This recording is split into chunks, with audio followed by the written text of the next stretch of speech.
Hi everybody, welcome in to the Earl Bolt Stadium where tonight the Hempfield Black Knights visit to take on the undefeated Cedar Crest Falcons. You're watching HST TV7's coverage of Hempfield Black Knights football. My colleague tonight is Lance Camera, producer is Riley Klepper. I'll bring Lance in a second. But this is a big game for the Black Knights. They come in at 1-3 off 3 straight losses. This is their last road game in quite a while. But they've got to find a way to get their season turned around if they want to have any chance of making the playoffs this season. They may have to win tonight. That's not going to be an easy task against this Cedar Crest team, which comes in undefeated. So, Lance, I'll bring you in for the first time tonight. Tanner Hess will get the start at quarterback tonight. Colin Peters out with a concussion. How's that going to affect this offense going forward? Well, Kasey, as we saw in the Central New York game, when Tanner Hess was in, he was clearly, the coaches tried to get him running. Yes. And they tried to get him running early. And his first touchdown was actually a big run against that game, which really set the game in motion. So what I think Hempfield will do in this game is run Tanner on a bunch of run pass options, which will open up the offense so that when it comes time to throw the ball, he'll have open opportunities to throw it to these prolific receivers. Jack Beasley will kick us away. David Almodovar, J-Net Jimenez back to return, and Jimenez will take the kick, and he's going to be brought down inside the 20. Brought down hard by Lawson Cipher, the starting tight end, who brings him down, and now we'll get a look, as you said, Lance, at Tanner Hess coming in at quarterback. With Hess starting at quarterback tonight, it'll be Anthony Draghi getting the start at running back, fellow junior. Hess leads the team in touchdowns this year. It's not even close. He's got 8 total scores this season. Nobody else on the Hempfield team has more than 1. 7 of those for Hess have come on the ground, but you got to think they got to get that passing game going this season. First down and 10. Drive will start at the 18-yard line. Draghi to Hess's right in the backfield. Hess gonna roll right, and is in trouble. Gets it away and throws it away. Incomplete. Closest guy to it was the junior David Almodovar. Well, Kasey, what I saw there is Hess had no time to react. The line really broke down, the play broke down. So, even with all these injuries tonight, I believe that Hempfield has to find a way to protect Hess from the Cedar Crest pass rush. Let's talk about those injuries, Lance. Joey Iandolo, he's active tonight with a shoulder injury. Everyone else is out, including starting quarterback Colin Peters with a concussion. Luke Miller and Devin Shorter are still out with foot and ankle injuries. Max Hostetter's out with an injury. Owen Nicodemus, their starting cornerback, is out with an ankle injury. Ben Marinas is also out on that offensive line as Hess takes it up the middle for a minimal gain. Looks like it's going to be a gain of maybe 1. Going to set up 3rd and long for the Black Knights. Marinas is also the team starting long snapper tonight. Their backup long snapper, Caleb Elslugger, also out with a concussion, so Evan Labar will get the start there. Keep an eye on that for special teams.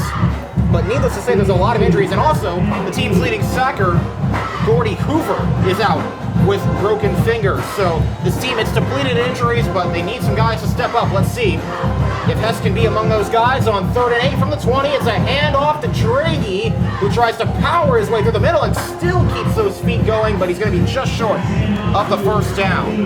Yeah, Kasey, as you're talking about, even with all these inactives, you got to think that they're going to implement the next man up mentality.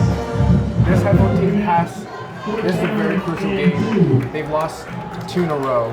And they really need 3 in a row. 3 in a row. Yeah. And they need to get this game to really bring back some of that momentum. This is the last real away game for the season. So if they can get a win here, it'll be a great start to their home stretch. There we see Labar's first long snap. Ethan Saunders kicks it away. Be taken at the 47. Fair caught by Braden Kohler, the sophomore, and that's where the Cedar Crest offense will start tonight. So they've had a very balanced offense this season. Not quite Joey McCracken type numbers for starting quarterback Chris Dans like we saw last week from Warren, but still very respectable. 9 touchdowns, only 1 pick.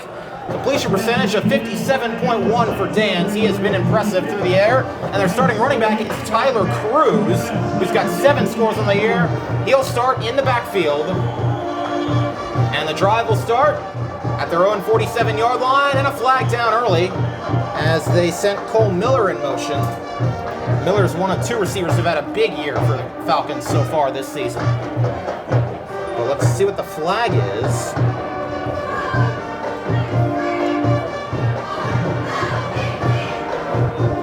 going to be against Hempfield.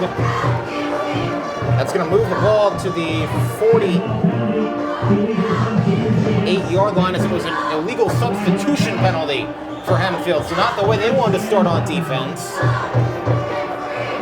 And now it'll be first down and short, 1st and 5 for the Falcons. And now they're in Hempfield territory. That's where they'll start on the first play from scrimmage for them. Miller again in motion. Comes to the other side of the line, and now it's a handoff up the middle to Cruz. Minimal gain for him as Raider, Kramer, and Connor Elsager will see a much bigger role tonight. Bring him down on the tackle. Well, as you said earlier, Kasey, you have to think that they have to get Dan involved within this offense. He's had a pretty good year so far this season passing the ball, so you have to expect the Falcons to continue with that approach. And that's the thing, Hempfield just hasn't been able to get so far this season is the passing game.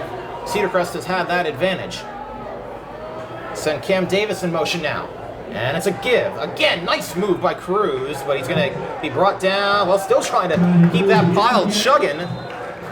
Took about the entire Hempfield team to bring him down. That was a flag coming in late. And it may be against Hempfield. Let's see. Yeah, personal. Oh, no, it's actually against Cedar Crest. Personal foul. Personal foul against Cedar Crest. We saw some pushing and shoving there at the bottom of the pile. Looks like the officials saw something they didn't like. That's going to bring it back a little bit for the Falcons now. Yeah, Kasey, what I really liked about that play is as soon as the ball got handed off, you saw Hempfield players swarming towards the ball, which I believe would be a crucial way so that they can get victory tonight. Yep, I'd agree with that, Lance. And for Cruz, who's averaging 5.2 yards a carry so far this season, being able to hold him to no gain there is important. That personal foul knocks the ball all the way back to the 41. It's 3rd and 16. Not the way the Falcons wanted to start. Now Dan's off to go to the air for the first time tonight. He's going to go long, and he's got the man down the field, and he lost the ball. Ball's out. Or is it? No, it goes out of bounds. That was a weird play there. Chris Rios got the ball down the field. I think that was a fumble, though, and there were David Almodovar down there. Nate Raider was down there. I'm not sure they knew it was a live ball, and it rolled out of bounds. Wow. So a missed opportunity there for the Black Knights as it was a fumble out of bounds, and now Cedar Crest gets off the hook on that one. Ball is all the way down to the 17-yard line. And what a great ball it was by Chris Daniels, Kasey. It was a great ball. He's thrown some beauties this season, but man, those are the mistakes the Black Knights just can't afford to have. Could have gotten a turnover there, weren't able to get on top of it. As it's a give to Cruz, and he's going nowhere. Elslager in on the tackle, the senior's first year playing football. Nate Raider, I believe, was in there as well. And that's going to bring up 2nd and long. And that's exactly what I'm talking about, Kasey.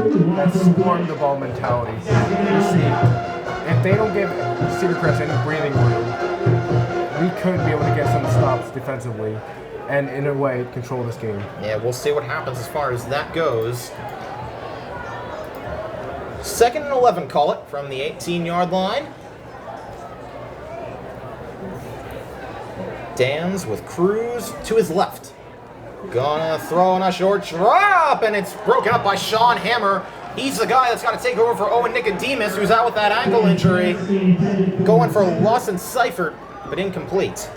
And Kasey, that was an ill-advised throw. Yeah, I was thinking the same thing. If Hammer read that a little better, that might have gone all the way. He could have picked that off going all the way back to the house, but still, nice job breaking it up for Hammer. Gonna be 3rd down and 11. Cedar Crest has had that one big play down the field, but aside from that, haven't gone far so far. 7:48 to go in this opening quarter. Dan's back to throw over the middle.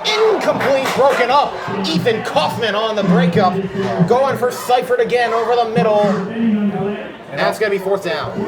That play was played perfectly by Ethan Kaufman, Kasey. Tell you what. Perfectly read his route, put his arm in, and broke up the ball.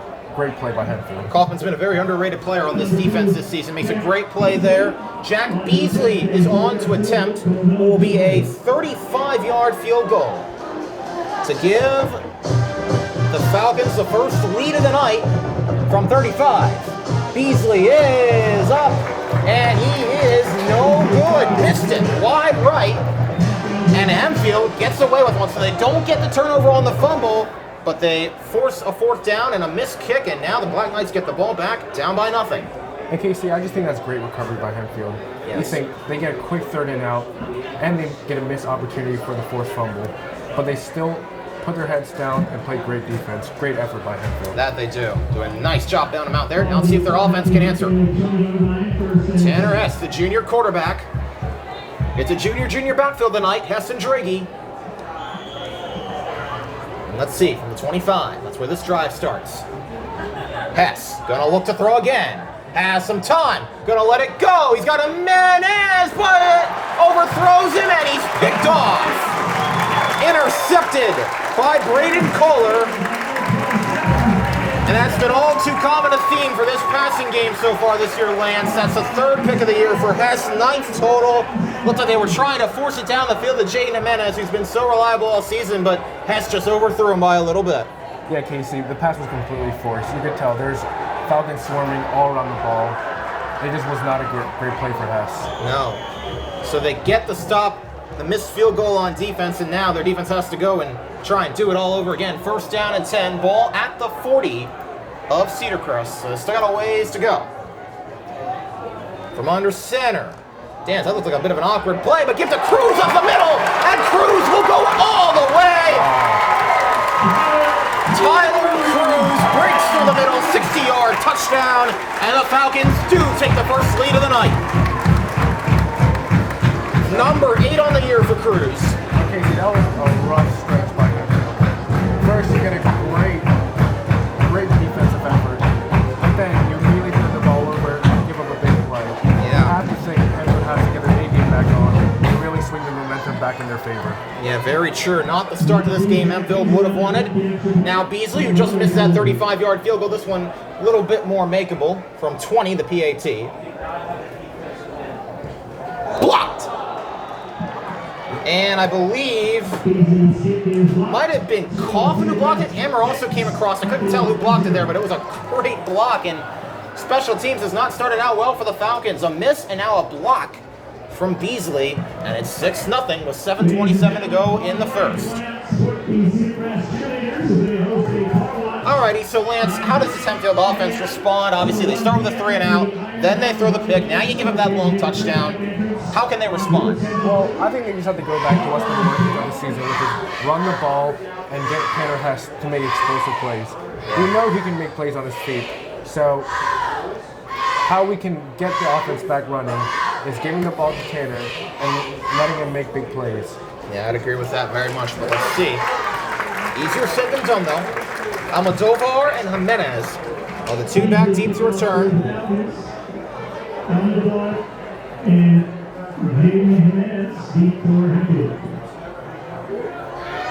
And Beasley, who's had a rough start to the night, will kick us away. Ball spotted at the 40.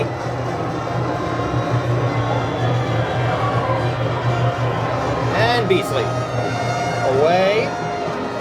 Jimenez will take it right behind Almodovar, who throws a block. Jimenez gets outside and gets tossed out of bounds, spun out of bounds, and just past the 30-yard line. Boy, Jimenez has track level speed. If he can get free, get a crease, but just brought out there.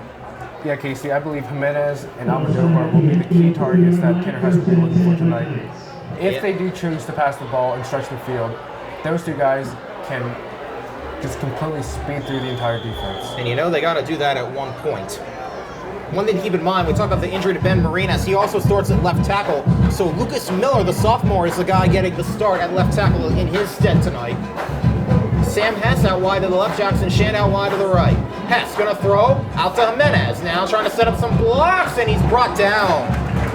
Cole Miller brings him down behind the line. Be a short loss on the play. That looks like we have a flag on the play, Kasey. I believe there was a flag.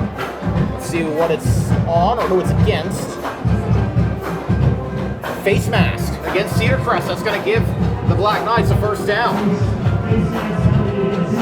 So it was what we thought was a good tackle by Cole Miller. Turns out that it was a face mask foul. We'll move the ball to the 35. It'll be 1st and 5 for the Black Knights. And now in this situation, Lanc, you wonder, 1st and short. Opens up your playbook a little bit more, you'd think. Yeah. If I were the Hempfield offense right now, I would run the ball. Here's something we don't see very often. Hess from under center. Almodovar will get it on the end around. And Almodovar blown up, and Miller trying to make up for that missed play, or that face mask. Short gain on the play for Almodovar, but he's second and about 3 upcoming. Now, I have to give the Falcons defense props here, Kasey. Their tackling and their ball pursuit skills have been great all tonight. They definitely have. Still going to be second and short, though, for the Black Knights. This ball at the 37. As we close down the midway point of quarter number 1 on what has just been a beautiful day and now turning into a beautiful night here in Cedar Crest. Almodovar and Jimenez both come in motion. Jimenez slot left. Almodovar will line up slot right. And now Hess going to try and throw it again. Pressure all in his face. Gets away from it. And Hess stays in bounds. Past midfield. Hess trying to make some moves happen. Now can he get some blocks? Hess, elusiveness still on his feet. Wow. What a play. Tanner Hess all the way down to the 21-yard line. That play was like it was going to get blown up way behind the line of scrimmage, and Tanner Hess just does what Tanner Hess does best. Now, Kasey, that's exactly what I'm talking about. That play should not have gone anywhere. If anything, it should have gone behind the line of scrimmage. But Tanner Hess is just so elusive and so explosive, he made something out of nothing. What a run from Hess. Call it a 42-yard gain. But he ran for probably about 60 yards on that play. Yeah. First down from just outside the red zone. They're at the 21. And we see Ethan Kaufman in the backfield tonight for the first time. Driggy winds up at the fullback spot. Kaufman is the tailback. And Hess from under center. Give it to Kaufman. And he won't get very far. Met right at the line of scrimmage there. Kaufman, we saw him in that game against Central New York, had some impressive runs. With Miller out of the game, obviously still out with that injury, and Hess playing at quarterback, they're going to need to rely on him more tonight on the offensive side of the ball. We saw him make that great play defensively on 3rd down near the goal line. Yeah, Kasey. I believe the Black Knights need to be able to move the ball. As soon as they can move the ball and run the ball, then they'll open up the pass game completely for them. Almodovar to the right of Hess in the backfield, but Hess will throw it. And looking now, all discombobulated. He's going to let it go for Jimenez. Did he make the catch? Yes, he did. Touchdown, Hempfield. Jaden Jimenez. And for the first time since week 2, Hempfield has a passing touchdown. It's Hess to Jimenez again, that junior dynamic duo. What a catch by Jimenez. What a throw by Hess. Now, Kasey, there is a flag on the play. So Now, you're right. There is a flag. Let's see. Good catch there, Lance. I didn't notice that. Let's see what the flag is on. This may be coming back. Man. Yes. Illegal man down the field. And that is going to be a crusher for Hempfield. As that penalty will be declined.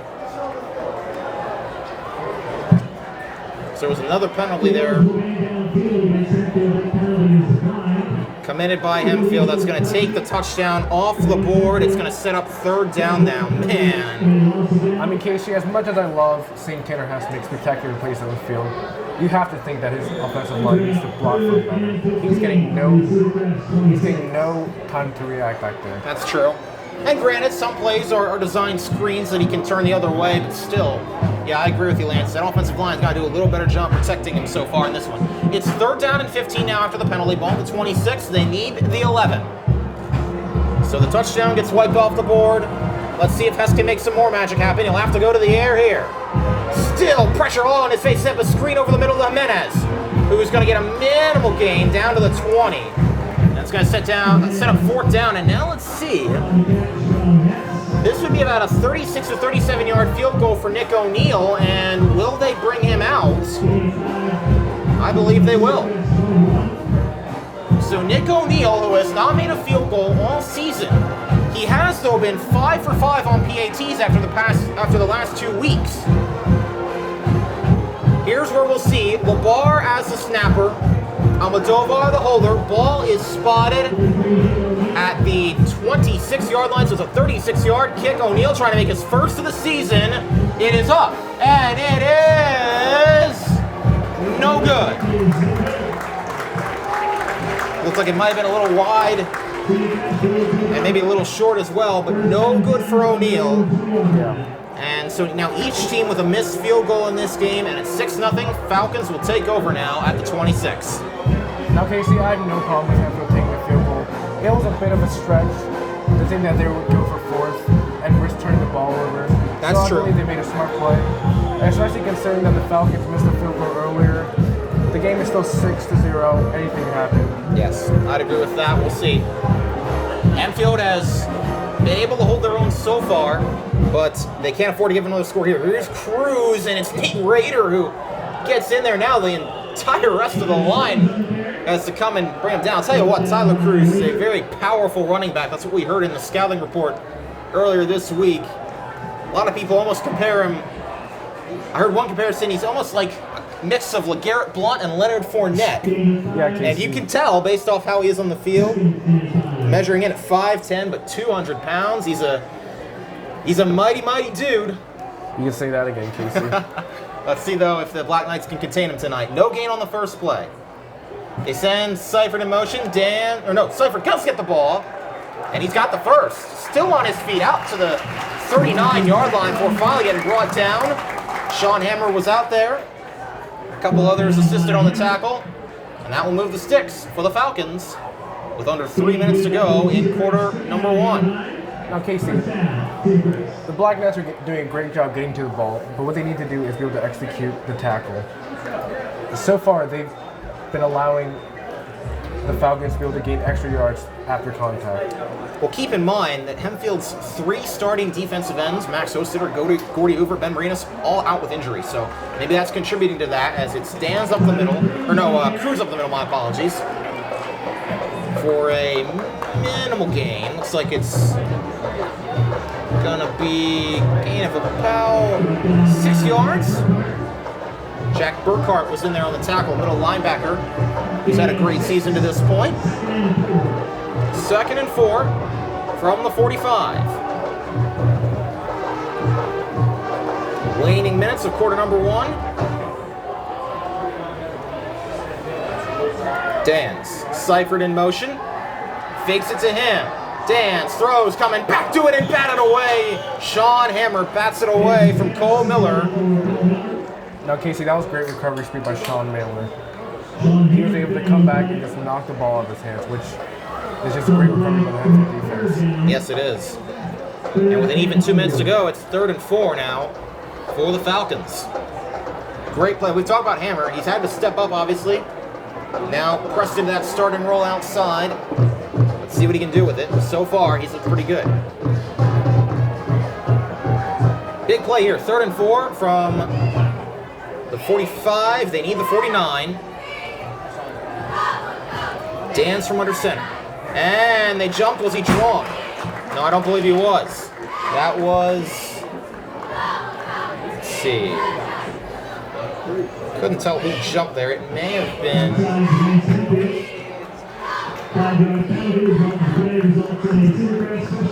It is a first down. That's taking advantage of the hard count. May have been Max Grubin there, I think the sophomore who jumped across. And that'll give the Falcons a first down from right at midfield. So they use the hard count. And now Dan's got 3 receivers all out to the right, and here's Cruz up the middle, another hole, and he's brought down by the legs. Nate Raider brings him down, but not before another first down for the Falcons.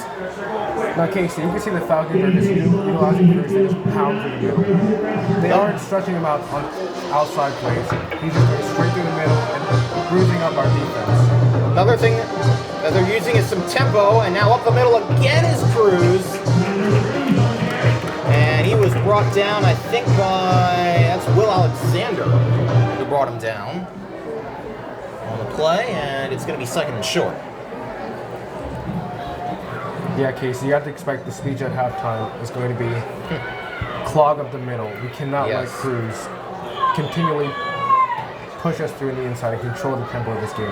Yeah, I agree with that. Looks like play does go for a first down, by the way. So ball now at the 29.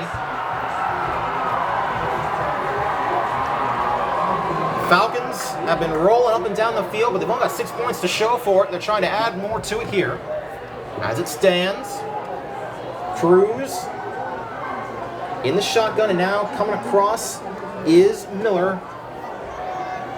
Handoff up the middle to Cruz for a minimal gain.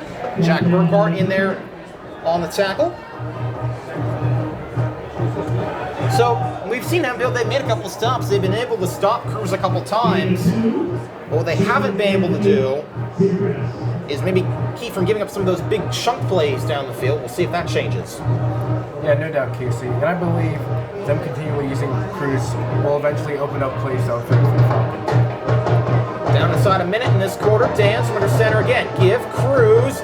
Makes the first person miss, still on his feet. Man, he takes so many people to bring him down. He has just got that explosive power. And down now to the 18-yard line. That will give the Falcons a first down. From inside the red zone now. And Cruz is just an old school bruiser, Kasey. Oh, I'll tell you. Just give him the ball and get out the way. Hempfield is getting worn out by this continual assault against their defensive line. Yeah, I'd agree with that. And it looks like Cedar Crest will be content to take that to the end of the quarter. Still 17 seconds to go, but looks like they're going to let it run down. They don't have to run another play, and they won't. And so, it'll be 6-0 after the end of one. Cedar Crest, though, driving. Lance, evaluations from both sides. We'll start from Cedar Crest. What have you seen from them? Well, Cedar Crest has obviously had much success running the ball so far in this game. They haven't seemed to be receiving any resistance so far, and even when they have, they've been able to extend the play and get yards out of the contact. And they have. How about Hempfield? What have you seen from them so far? Hempfield, the offense has been shaky, but there are some sparks. We've seen some big plays by Tanner Hess. So I believe they have to lean on Tanner Hess to really give them those explosive plays and hopefully make up for what's been so far a lackluster offensive line. Yeah. I'd say streaky's a pretty good way to put it for the Hempfield offense so far, but we'll see. Still only down by 6 is Hempfield. Cedar Crest trying to change that, make it a 2-score game. Hempfield was able to win this game in commanding fashion last year against Cedar Crest. That game was at Hempfield. They won it 38-14, but this is a much different Cedar Crest team this time around than what they faced a season ago. And it starts with the junior at quarterback. All right, now they line Dan's up out wide. Looks like we're going to see some Wildcat action here as Cruz is going to line up to take the snap. With Seifert along with him in the backfield. Direct snap, Cruz up the middle, and he will go. Touchdown, Cedar Crest. Beat Nate Rader in the race to the end zone, and from 18 yards out, Cruz has number 2 of the night to start out the second quarter. Kasey, this is when the injuries on defense really start becoming apparent. As you can see, Cruz just went up there with virtually no contest. Yeah. So Hempfield has to do a better job to just clog the middle. Yeah, I'd agree with that, but we'll see how everything unfolds from here.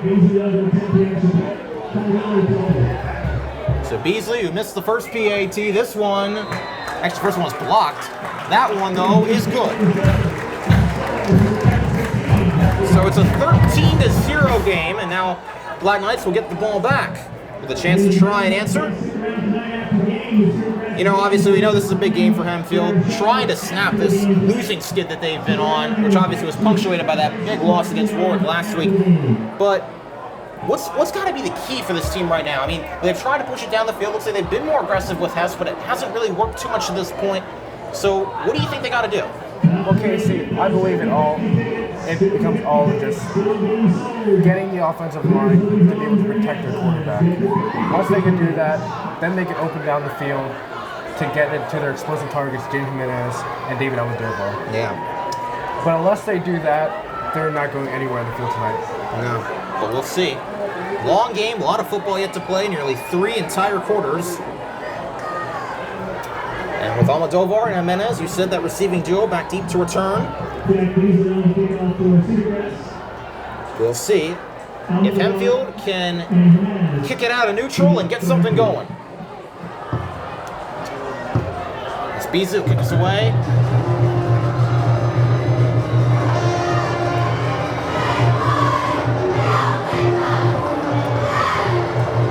This crowd for Cedar Crest, they're in full throat. They've got good reason to be up by 13 early. Here's Jimenez. Taken, and he's got a little hook in the middle. Try to get to the outside. Jimenez trying to shift his way, and a nice return all the way out past the 35-yard line. The shiftiness of Jaden Jimenez, the junior, on full display there. And Kasey, that's a great start to what I believe is a very important drive for Hempfield. They've had chances throughout the game, but I believe now, down to 13-0, it is crucial for them to score before halftime. And I feel that's kind of been a theme of the season for Hempfield, not just this game, but missed opportunities. We saw they had some missed touchdowns last week. Jaden Jimenez had a drop it like they would have gone for 6. Tanner Hess overthrew his targets a couple times like he would have gone for some touchdowns. Obviously, that wouldn't have led them to winning that game, still won in commanding fashion, but still, that's been a theme all season as it's, I believe that's Driggy. Yes, that is Driggy up the middle. For a minimal gain. 2nd and 8, upcoming from the 37-yard line. Hempfield's had at least solid starting field position, but haven't been able to do anything with it yet. I'm fine with them all for now.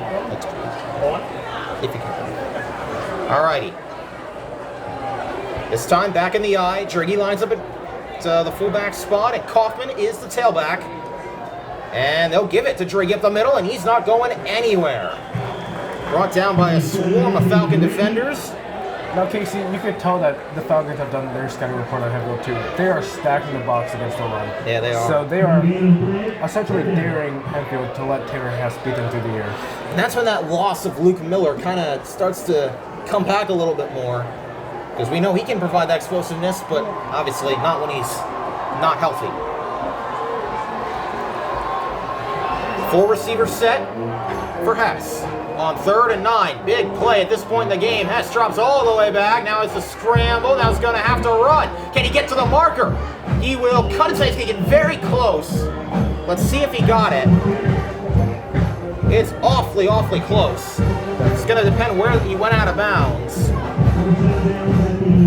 In case we've seen so far that the biggest plays so far for him have been when Tanner Hess goes off script. Yeah. And he just starts making plays on his legs.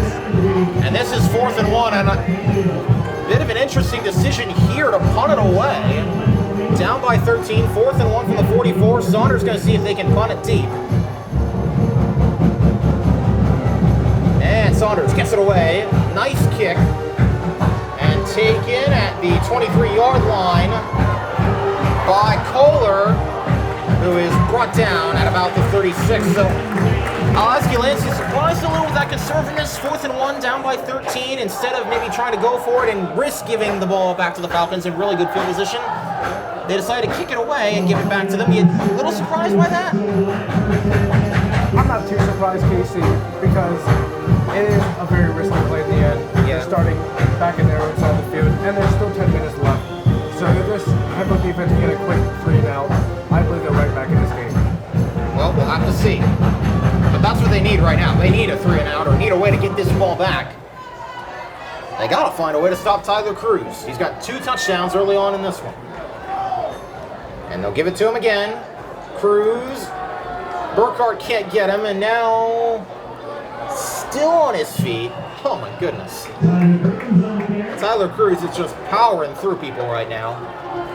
Yeah, completely wearing out the defense, Kasey. Yeah, that's the other thing too. Yeah, you got to think, wearing out that defense. You wonder if he's this good now. How's he going to be when the defense is all tired out? Exactly. He's been their guy. In fact, he's closing in on double-digit touchdowns for the year. He's got 9, looking for number 10 on this drive. Haven't seen Dan's do much throwing it here. It's faking the pitch, and now Dan's throws to Miller for what will probably be a first down.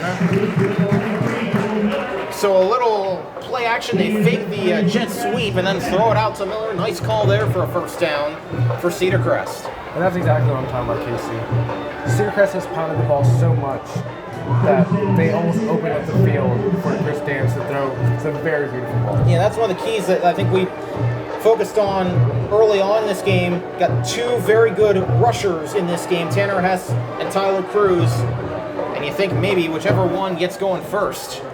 As there might have been some early movement there, but Cruz takes it up the middle, past midfield, and gets it down all the way to about the 46-yard line. And you can just tell by looking at the stats, Cruz has been their wrecking ball this year. He's now well over 100 carries on the season. And as we said, his touchdown efficiency, well, it speaks for itself. As he's got 9 for the first 4 games and call it a quarter and a half.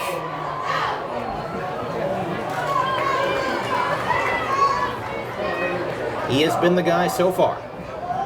Ball at the 47, 2nd and 4. Dance.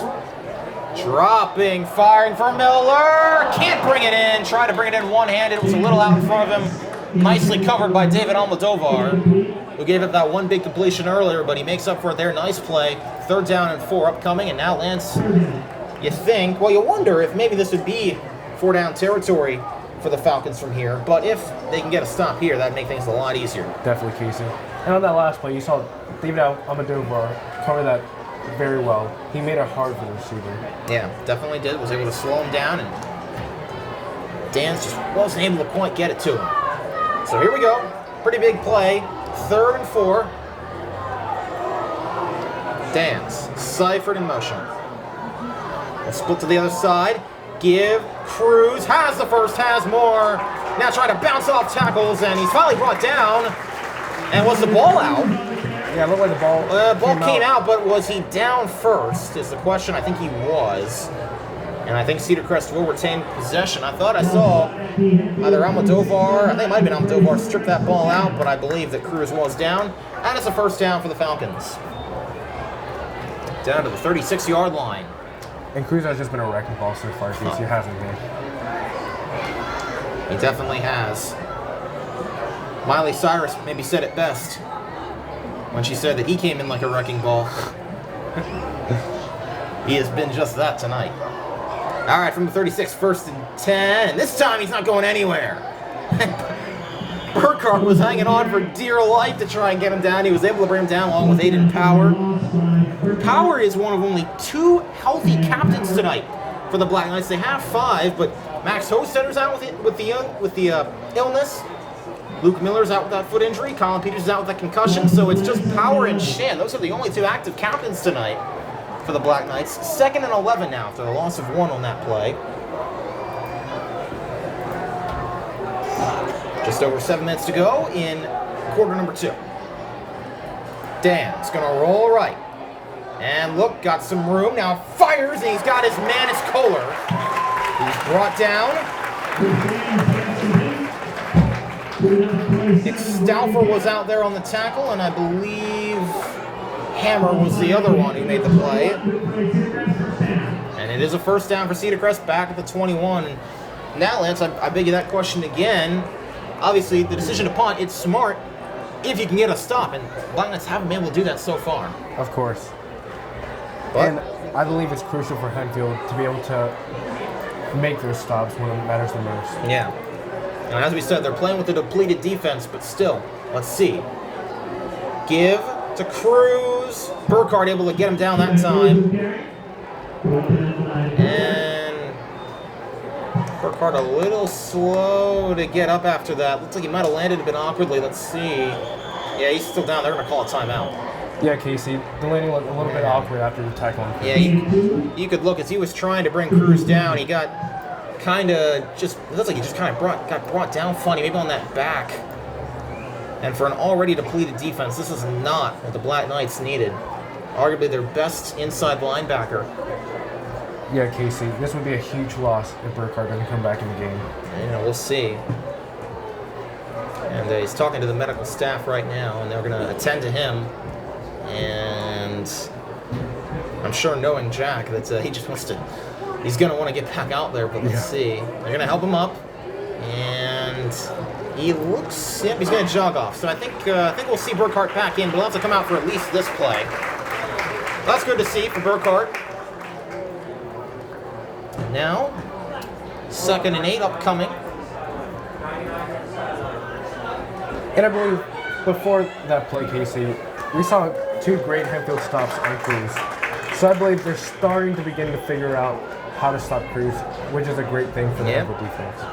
But this is where he's made some of his damage. He's had a touchdown run from 60 out and a touchdown run from 18 out. They're at the 19 now. Dans will look to throw it. He's going to look for Miller, who makes the catch over Sean Hammer for the touchdown.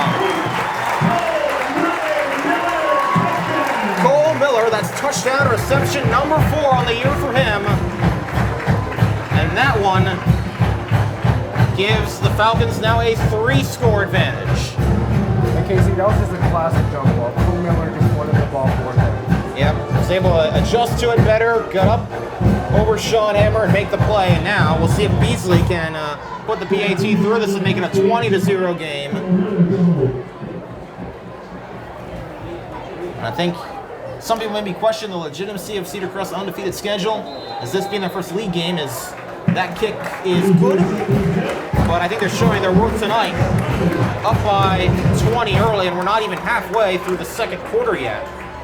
Yeah, Kasey, one thing I've been impressed with is, even though they haven't moved the ball through the air that much times, when they have, they've really made the most of it. Dans has made some beautiful passes throughout the game. And that's the thing, it's just been methodical right now for these Falcons. They've just been able to methodically drive down the field. Hempfield just hasn't been able to get off the field, and I think you can start to see it's costing him. But Hempfield's got to find a way to find an answer. See if they can do it. And you have to think, Kasey, if Hempfield wants any sort of momentum to go back and start coming back to win this game, they have to score on this drive. Yeah, I'd agree with that. Not just because of that, but also got to keep in mind the fact that Hempfield received the ball to start the game, which means that the Falcons will get it to start the 3rd quarter with 6:03 to go in the half. That could start to prove important.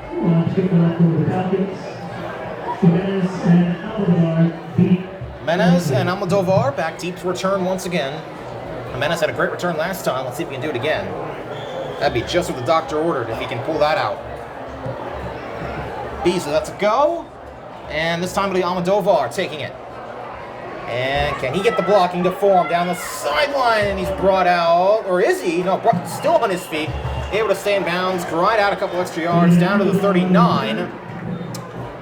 And now Lance, as you said, down by 20. This Hempfield Black Knights offense takes the field knowing they've got to do something. And they got to do it quick. And as we saw in the previous Hempfield drive, Kasey, Cedar Crest essentially daring Hempfield to throw the ball. Yeah. So you have to think that the ball has to be moving through the air in this drive. Yeah, I'd agree with that assumption. Alrighty. Here we go. Hess, give, Jimenez trying to get around the outside, get a block from Triggy, but he's not going far. Brought down by Nick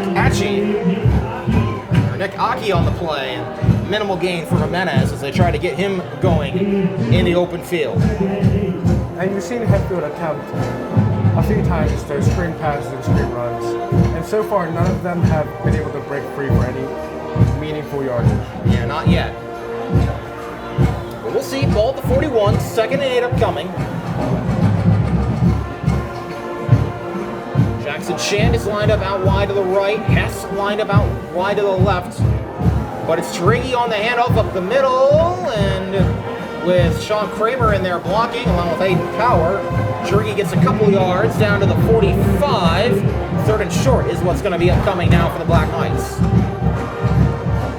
Now, Kasey, if Hempfield don't get this third down, I believe it might come to a territory where they have to start going for it. I'd agree with that, especially at this point on the field. I mean, obviously, if you're further back, like say the 20-yard line, somewhere around there, obviously you wouldn't go for it, but I agree. Unless there's a big loss on this play, This, I think, has to be 4-down territory. Let's see.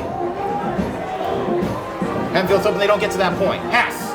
Quick throw out. Jimenez. Can he weave his way for the first? He's going to be very close. I think he's going to be just short, but let's see. It's going to be very close. I don't think he got it, at least originally. And now, I agree. Decision pretty obvious here. As no, he did get a first down. He did get the first. They'll give it to him. Need the 49, and they got right to the 49. So they do get the first down. Don't have to worry about going for it yet. Hess now going to take it up the middle off the fake to Almodovar, but not going anywhere. Push back. And the Falcons defense completely read that play. Kasey. Yeah, they did. They immediately swarmed to Tanner Hess and immediately brought it down. That they did. We'll see now. 2nd and 9 upcoming. As we said, one option that Hess doesn't have in his arsenal tonight is Max Hostetter out with MRSA, which is an illness. It was questionable to play up until a couple hours ago, but as we kind of expected, he will not be in the game tonight. Hopefully, he'll be back next week. Hess thought about pitching. Now will take it himself and will get a minimal gain. Up to about the 47-yard line. Going to be 3rd and medium upcoming as we are down under 4 minutes, coming down to about 3.5 to go in this half. No, as you said, Kasey, Tanner Hess is lacking senior Max Hostetter tonight due to an illness. But who he's not lacking is senior captain Jackson Shan, who you got to think that they got to get Jackson going. Man, I mean, I feel like it's been a bit of a broken record. I feel like I've been saying that all season, but Shan only has 1 catch this year for 9 yards. He has been very, very quiet as the senior team captain. Hess gonna roll left and get it away, but it's too low for Sam Hess. Was trying to hit him on the comeback route. And it's going to be 4th and 6, and they're going to bring the punting unit out here. As Saunders will come on again. It'd be 4th and 6. They would need the 41, but Coach Zebra's going to try and put it in the hands of their defense again, see if they can get a stop. Now Saunders has been a little busier tonight than I bet he would have liked to have been. Nice kick, though. Gonna be fair caught at the 15-yard line. So nice punt by Saunders. He's gonna make the Falcons have to drive about 85 or so yards. That's what you want from a punter in this situation. Of course, Kasey, but as you're seeing so far, the Falcons have the stamina to be able to continually push the ball. Yeah, that's important to keep in mind. Cedar Crest has outscored their opponents 136-53 so far this season, and they're outscoring the Black Knights 20-0 so far tonight. Falcons trying to go for the double up here. As I said, they get the ball to start half number 2, and that would be a near fatal blow for the Black Knights if they're able to do that. So they got to find a way to get a stop here. Drive starts at the Falcons' 15-yard line. It starts with a handoff to Cruz, who bounces it outside. Now has some running room. Shan trying to chase him down and will ride him out of bounds after a big gain of about 30 yards on that play. As he's pushed out of the 45, that's exactly what the doctor did not order there for the Hempfield Black Knights. Yeah, definitely not Kasey. And as we saw the previous drive, Hempfield was actually doing a pretty decent job stopping Cruz, and they got to bring that here. This is almost a crucial drive for them to get a stop. Gain of 29 on that first play of the drive for Cruz, who's already had a big night. See if they continue giving it to him here. As he was forced out of bounds, clock is stopped, still 2:46 to play, so time is on the side of the Falcons as they put Reinhardt in the game at quarterback, but he gives it off to Cruz once again. So Dalton Reinhardt checks in for a play. And actually, no, just for a play. They bring Dan's back out now. We've seen Reinhardt come in a couple times this season. He's only thrown once, though. Ball is at the 46-yard line. 1st down and 10. Dan's back in the game at quarterback. They send Davis in motion. Give Cruz left side, trying to get a hold. brought down to the 36-yard line. Burkhart, who we see back in the game, he made the tackle. Hammer was in there as well. And it will be a first down. And what we're seeing with Cedar Crest continually running through is that they're controlling the tempo of this game, Kasey. Oh, they're controlling the tempo, controlling the pace, and they're kind of dictating really what Hempfield has to do defensively to this point. Down to the 2 minutes to go. First down from the 36. Stands. Give. Cruz. Stood up originally. Now they're trying to run him down, and they finally will. This has been a physical game so far, especially trying to bring down that guy. And Kasey, I believe the key to bringing down Cruz is being able to slow him down enough time for enough Hempfield players to swarm him. I believe he's a very difficult person to tackle one-on-one. Oh, no doubt. He has been near impossible to tackle one-on-one to this point. That's a big reason why the Falcons are up right now, 20-0, trying to make it more.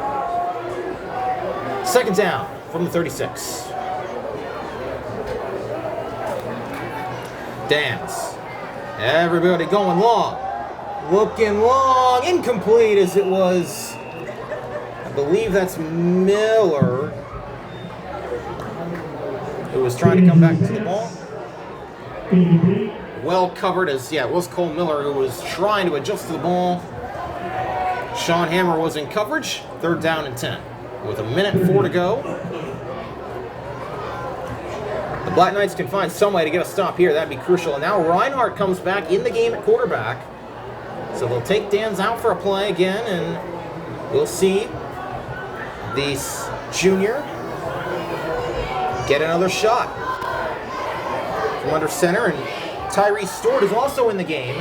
Reinhardt pitches it to Stewart. Lost ball. It's fall. No, it's not falling back on. Hempfield's got it. Kreider has it now. What are they going to call is the question. The question's going to be, was that a backward pass or a forward pass? That looked like a backward pass from here, but let's see. Yeah, Kasey, from our angle, it looked like a backward pass. Man. I believe. Oh, man. They're having a conference. That was a... That was crazy. Let's see what they call.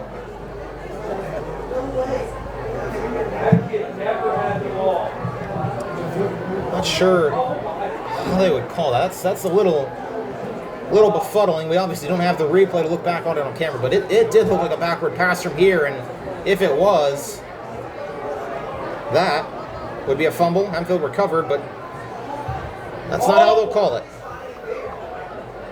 Okay, so you have to think that could have robbed a complete momentum changer for Hempfield. Yeah. And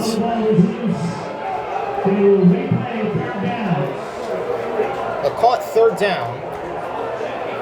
Although I thought third was the last play. I'm thinking this is fourth down. Yeah, there's no way this is third down right now, I don't think. Let's see. Yeah, it seems there's a bit of There's a lot of confusion right now. First, over whether or not it was a lateral. Now what the down is. If it is a forward pass, as they called it, it is 4th and 10, but let's see. This is a little interesting here. And they're not making any effort to change it right now, so unless, well, now the ref's running back out, but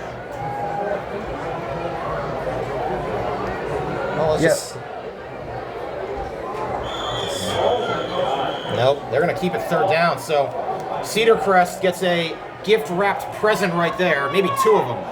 Third down, officially. Dance throws, incomplete, and that should be a turnover on downs, but Cedar Crest gets a gift, and now it's going to be 4th down and 10. Okay, so I believe that was Sean Hammer?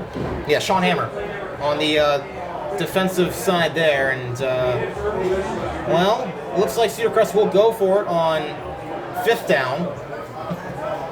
No, I gotta give it to Sean Hammer. Even though this defense has not been successful in stopping the run, Sean Hammer has had some great plays on the ball. Yeah. Well, Hempfield in their own minds got to stop, but let's see if they can get one officially. 4th and 10 from the 36. And now timeout will be taken by Cedar Crest. So, said we want about maybe the officiating those past couple plays, but still, at the end of the day, Black Knights got to find a way to get a stop here. It's 4th down and 10. A stop would be big here. It would give the Black Knights back the ball at the 36. Oh, no doubt, Kasey. And maybe with a shot to score before halftime. So this is a big play, and put all the officiating aside, focusing forward. This is a big, big, big play for the Black Knights if they want to stay in this game. Yeah, Kasey, the last few plays have been interesting to say the least. Yeah, and they have not gone Hempfield's way. You can argue, obviously, the lateral and the forward pass play, but I don't think you can make much of an argument for getting extra down. And that's simply just going to go down as a lapse there for the officiating crew. But putting that aside, here we go, 4th down and 10. 40 seconds to play.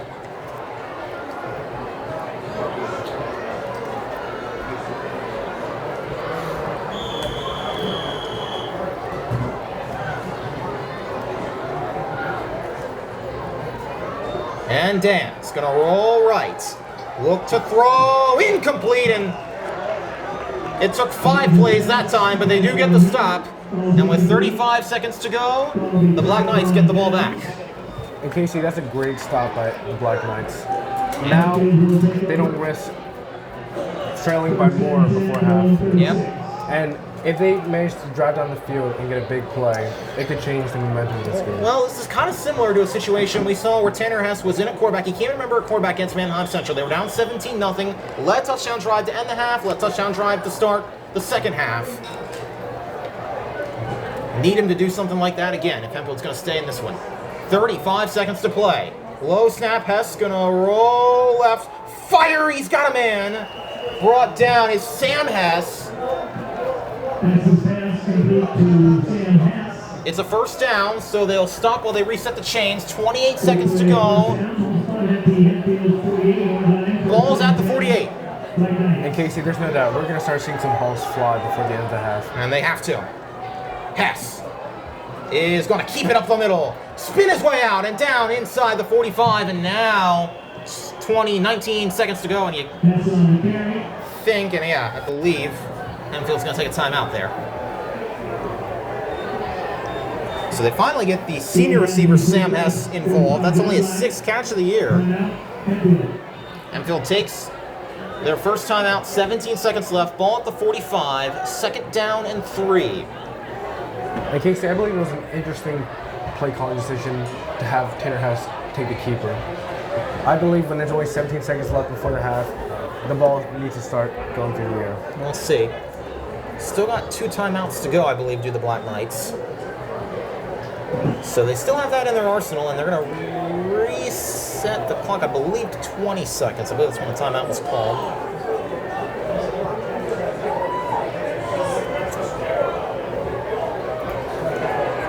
So Kasey, before the half, for the halftime speech, you definitely think the #1 agenda on Hempfield's list has to be to stop Cruz. Yeah, for sure.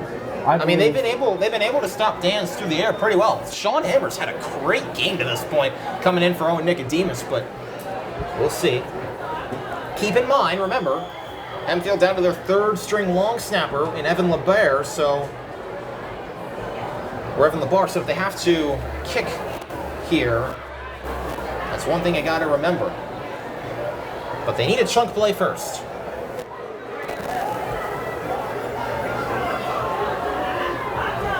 Here we go from the 45. 2nd and 3, but down distance not the most important thing here. As it's an end around, Jimenez, he's got Hess out blocking now, and Jimenez trying to cut his way down inside. Jaden Jimenez staying all the way on his feet, out of bounds, at about the 20 or 15-yard line. Man, that's the play they needed. And Kasey, just a bit of switcheroo. Obviously, you saw before, their screen passes and screen runs weren't working.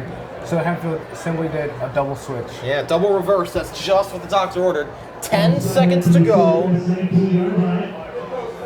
Down and distance, not important anymore. It's the clock that's the biggest factor. And you have to think they're definitely going for the end zone here, Kasey. Oh, I'd agree. Very much so. Still, I believe, should have 2 timeouts, though. So let's see. Here we go. Ball at the 19.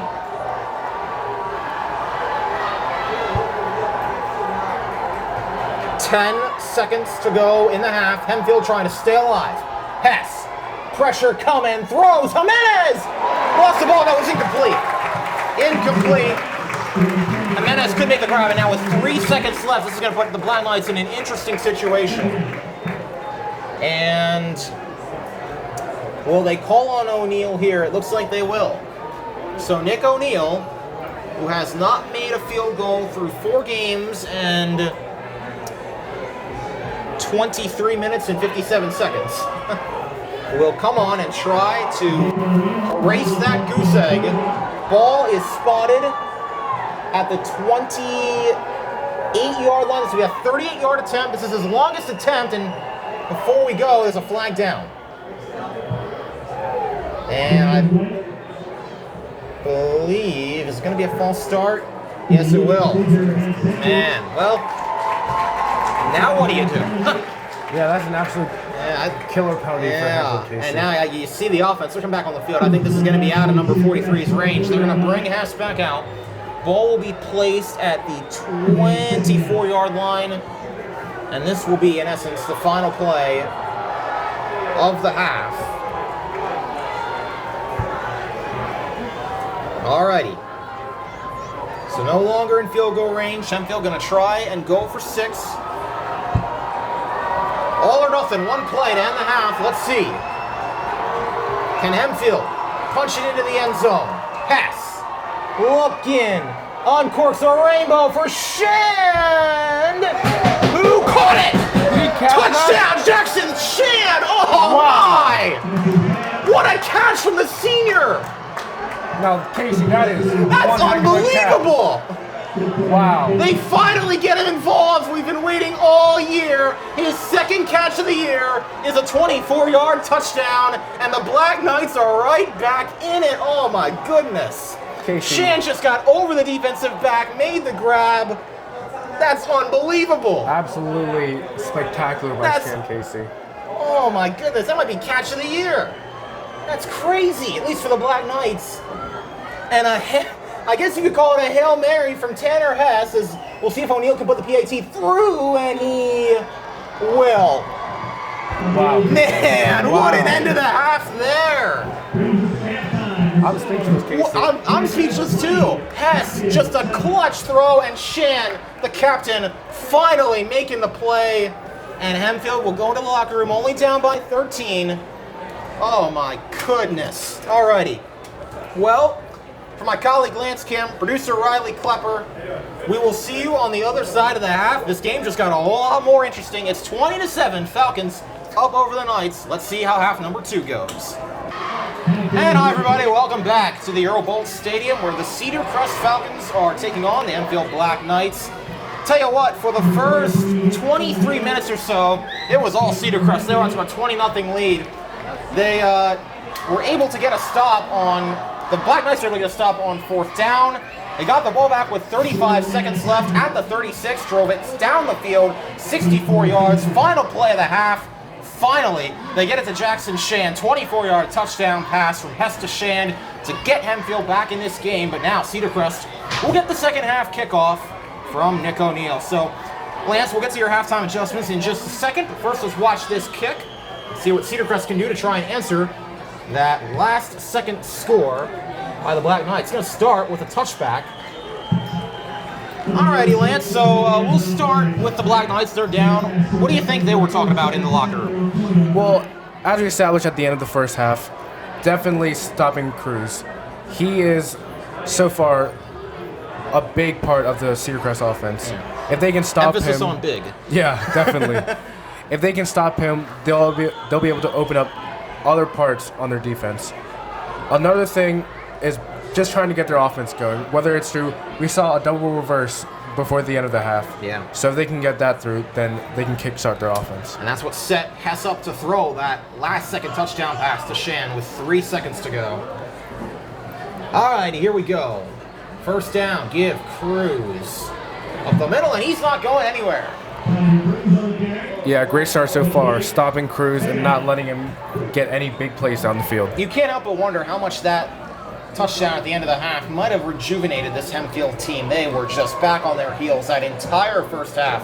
Until then, maybe though, they see some life, and let's see if it pays off. Remember, their defense, they got a stop on 4th down and 5 downs at the end of the half. Yeah. On a bit of some controversy there on that last drive for Cedar Crest, but Hempfield was able to take it down the field and scored anyway at the end of the half. Let's see. Dan's play action fires outside, caught. Kohler ridden out by Sean Hammer. And Jackson Shand, who had the touchdown, comes over to push him out at the last second. That's Brady Kohler on the reception. It's going to be 3rd down. And let's see, 3rd down and 1. It's going to be 3rd and short here for the Falcons. Man, this will be a big stop if Hempfield can find a way to get their offense back on the field after that last touchdown. Definitely, Kasey. And what we've seen so far is Hempfield has definitely tried to limit any big plays. Cedar Crest has not had to punt yet tonight. Hempfield's hoping that changes right here. Cedar Crest is hoping they can keep things going. And they jump off. There's movement. That's going to push them back. Cade Rambler, the senior offensive right tackle, moved, and that's going to set it back to 3rd and 6.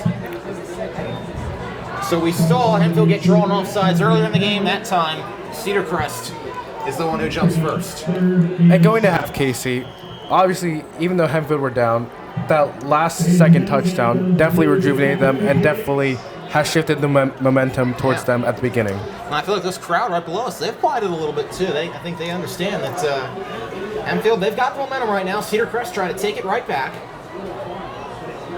Here we go. 3rd and 6. Dan's looking outside. It's caught, and Kaufman can't bring him down. And he's got the first. That is Lawson Seifert, who makes the reception over Ethan Kaufman. Kaufman couldn't come back to make the tackle, and Seifert gets it out. Now we got an injured player down. That is Almodovar, who is in pain on the field right now. Looks like maybe it's an arm issue. This is already a depleted secondary for this Hempfield team. Yeah, and Kasey, and obviously this would be a crucial blow to Hempfield. Almodovar is also a prolific Hempfield offensive player, so. Yeah, plays both sides. He had a touchdown week 1 against Dallastown. He had an interception week 3 against Central York. He's done it all, and now, let's see, hopefully he's all right. He definitely looked to go down there. Couldn't see exactly where he went down on the field, but or how he went down, or when he went down on that play, but he definitely did go down. Now, looks like they're going to help him to his feet, and he's going to jog off. That's a good sign. So, Jack Burkhart, we saw him leave with an injury for a couple plays. He came back. We'll see if Almodovar can come back as well. Yeah, that's definitely a good sign, Kasey, being able to jog back on his own weight. In the meantime, as we are about a minute of the way through the second half, Cedar Crest will have a first down at the 42-yard line. After that conversion on 3rd and 6, 18 yards was the gain, and now Dan's. See if they open up Cruz a little bit more now. No, they'll throw with Dan's. He'll take a shot down the field, incomplete. And that was Eli Hinton, the sophomore, in to replace David Almodovar. First time we've called his name all season. He was on the coverage, did a nice job there. Yeah, really nice job, Kasey. Leaving really nowhere to go with the ball there for Dan's. 2nd and 10. And you have to wonder, I am pretty sure that Cedar Crest is ready for Hempfield to make that adjustment on covering Cruz. So we'll see how they answer. Yeah, let's see. Well, we're about to find out. Cruz up the middle, he's got a hole. And Cruz ridden down, or trying to get ridden down. Look at him push the pile. Cruz all the way down inside the 40. Wow, Kasey. Wow. I mean, what do you say to that? That's just unbelievable. Unbelievable. Just keeping the legs churning. Quite literally carrying this entire team on his back right now. He's carrying both teams on his back right now. That's crazy. Unbelievable. All the way down to the 39. Tyler Cruz, have a night. He has had one so far. First down from the Hempfield 39-yard line. This time, they've got Seifert in the backfield. Coming across is Davis. And stumble and give it to Seifert, who stays on his feet, and he's brought down. Almodovar back in the game, as is Burkhart. Those two both combined on that tackle to bring Seifert down after a relatively, well, decent gain. It's going to be, will be a first down. Gain of 11 on the play. Down to the 28. And that's what this one run game has done, Kasey. Obviously, at the beginning of the half, Hempfield had a lot of momentum. They were very excited to get back into this half. But as we start to ease into this quarter, we'll see how their stamina carries on. Yeah, Black Knights starting to lose some of that momentum they may have had, at least on the defensive side, as Cedar Crest has marched down the field. Give to Cruz. Trying to bounce it outside. Flag down. A couple flags coming in as Cruz will get to the end zone, but there's a decent amount of flags. I think this one's going to come back. So Cruz gets to the end zone for the third time, but I think it was apparent from the outset that that was going to come back. Holding. We'll bring it back. And a bit of a lifesaver there for Hempfield, obviously. It's, I guess it's easier to get lanes when you hold, but still, yeah. You don't want to necessarily see him go all the way. Regardless of that, will push the ball back to the 37-yard line. 10-yard penalty from the spot, so it'll be first and 19 now for the Black Knights, or for the Falcons.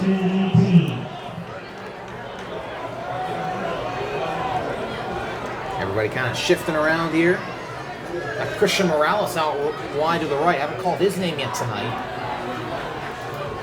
And Dan's pitch to Cruz, who might have gotten bottled by his own lineman, and then gets brought down. They got Joey Iandolo down there. We mentioned had that shoulder injury, but is playing tonight. And Aiden Power was in there as well.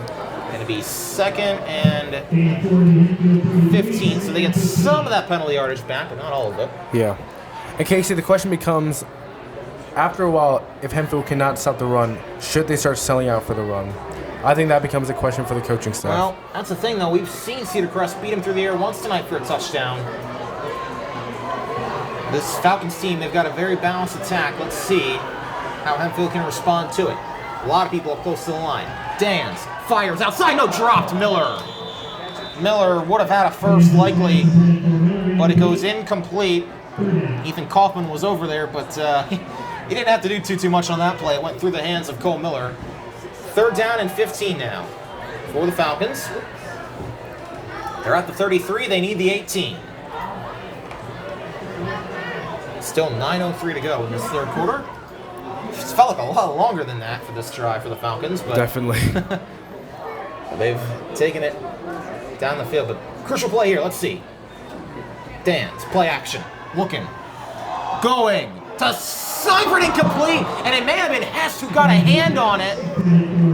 The quarterback who also plays some defensive back when he's not busy. Yeah. That's a great I don't play. know. I couldn't tell if he got a hand on it. Seifert got behind him, but Hess, I think he might have deflected that ball. And for the first time tonight, the punting unit will come out. I believe overall, it was a solid defensive drive for him, but obviously they're forcing the first punt against Cedar Crest this entire night. Yeah, that's very impressive.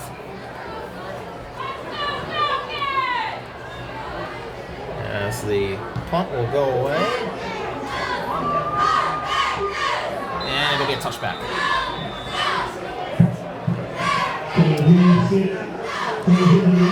So Kasey, now it's going to be the first time we see the Hempfield offense back on the field. I'm expecting some looks that we've never seen before.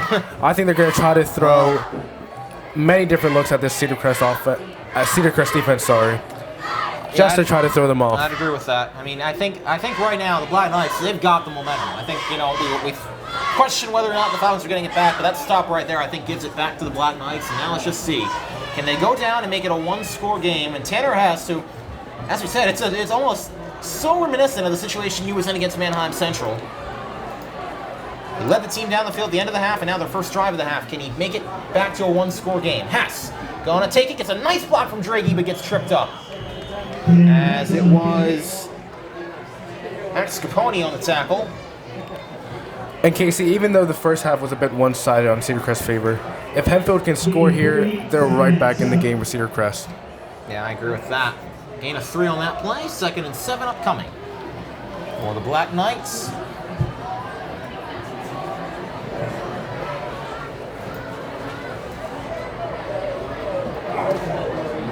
Shan out to the right, Hess out to the left. We've seen him get some action tonight. Obviously, Jackson Shan, we know the play he made. Hess taken again, this time to the other side. Can he shift his way inside? No, he's brought down. Brought all the way down to about the 27 yard line. He could be 3rd short upcoming.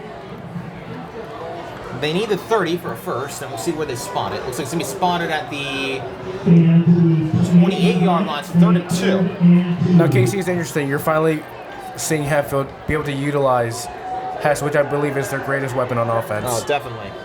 Well, he's now got 9 total touchdowns in the year, 2 through the air, 7 on the ground.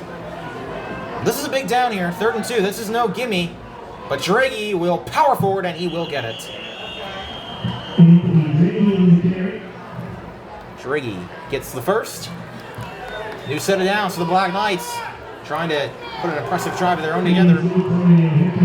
And you'll wonder now, Lance, if the Black Knights, they're not down as overwhelmingly anymore. It's a 13-point game. They've got the ball. You wonder if maybe they can get back to kind of running their style of offense. We know this is a run-first team. You think maybe that's the direction we're seeing here. Run, goes for a first down. Yeah, no doubt, Kasey, because obviously in the first half, Cedar Crest was fully expecting the run, and they were completely selling out to the run, which stopped many early runs behind the line of scrimmage. As we say that, Hess going to go out to throw, and does Jimenez haul it in?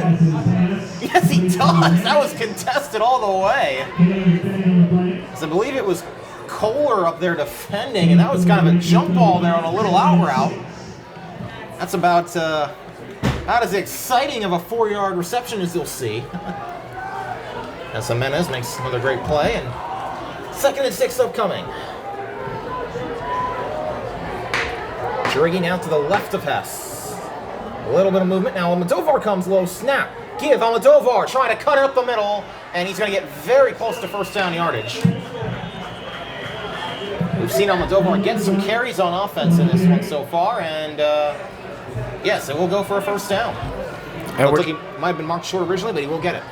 We're definitely starting to see some more running success on Hempfield's side. Oh, yeah. They've really rejuvenated this running offense, and now they're finally gaining the confidence to run the offense that they usually run. Exactly.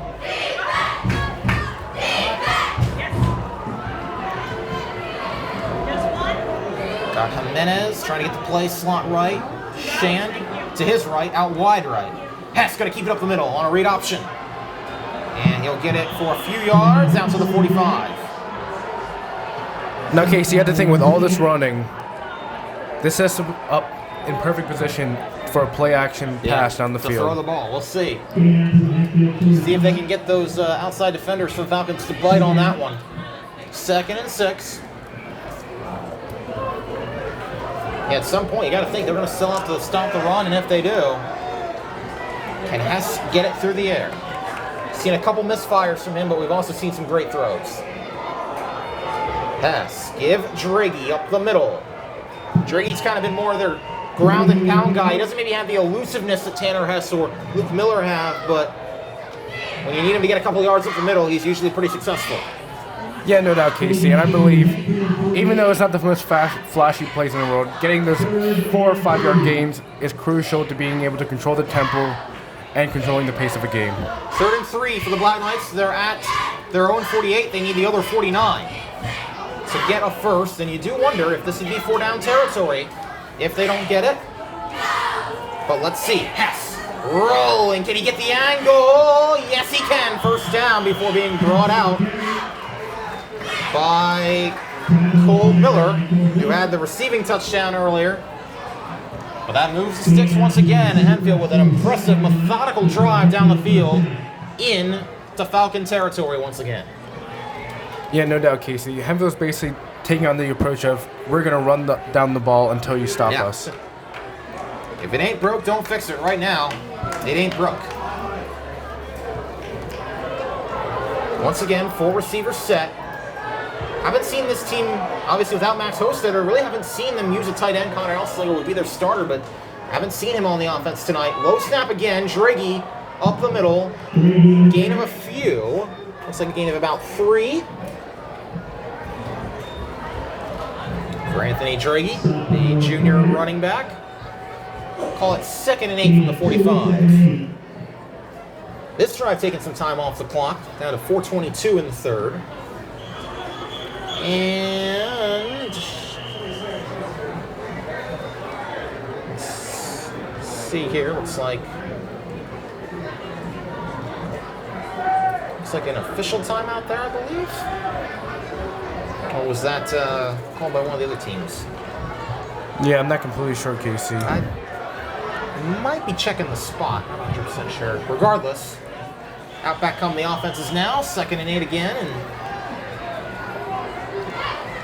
we'll rack them up once more. Alrighty.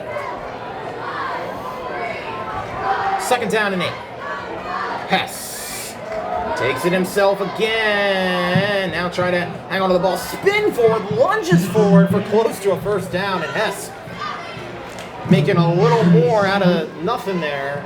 Gets it down all the way to, well, let's see where they spot it. Looks like they'll spot it at the 39, and it's going to be 3rd and 2. Another 3rd and short situation for the Black Knights here. Don't think there's any question this would be 4-down territory if they didn't get it here, but Hempfield's hoping they don't get to that point. Yeah. And even though one advantage of taking on the run-first approach is controlling the tempo, obviously you're down 13 points. Yeah. Very true. Let's see. They send Almodovar, cross again, give Drake up the middle, and he's got another first down. Tell you what, in short yardage situations, Anthony Draghi has been pretty impressive so far. And he moves the sticks once again. 1st down and 10. They needed 2, they got 3. Yeah, Anthony Draghi, and more importantly, the offensive line has really been great run blocking up front. Yeah. We were a little hard on them early in the game for not being able to pass block for Tanner Hess, but they've definitely improved, especially in the run blocking front.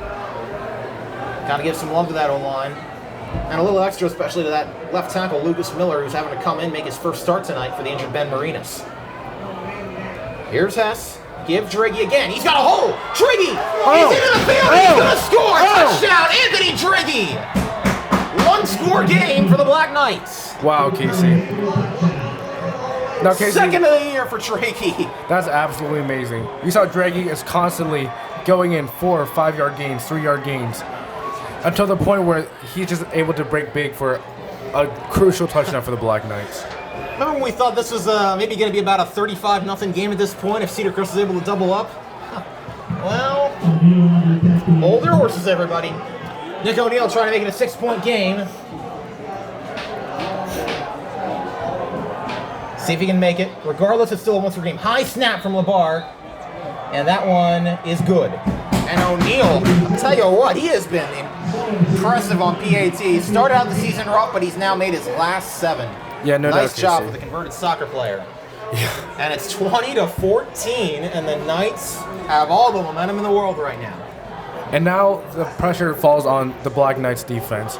Obviously, we saw earlier in the game, they just could not do anything to stop Cruz. Yeah. But hopefully, with those halftime adjustments, they'll be able to come in and shut down the run and be able to force a punt and put the offense in a great position to score and possibly take the lead in the game. Well, you look at the last 2 drives for Cedar Crest. Turnover on downs at the end of the half. First drive, they had to punt. So, very, very interesting.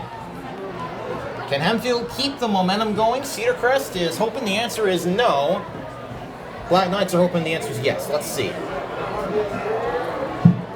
It is a 6-point game from the Earl Bolt Stadium. After tonight, we'll be to the midway point of the season in a game that Hempfield needs so badly to keep their playoff hopes alive. Looks a lot more winnable than it did maybe half an hour ago. But Cedar Crest trying to answer. Here we go. O'Neal will kick us away from the 40-yard line.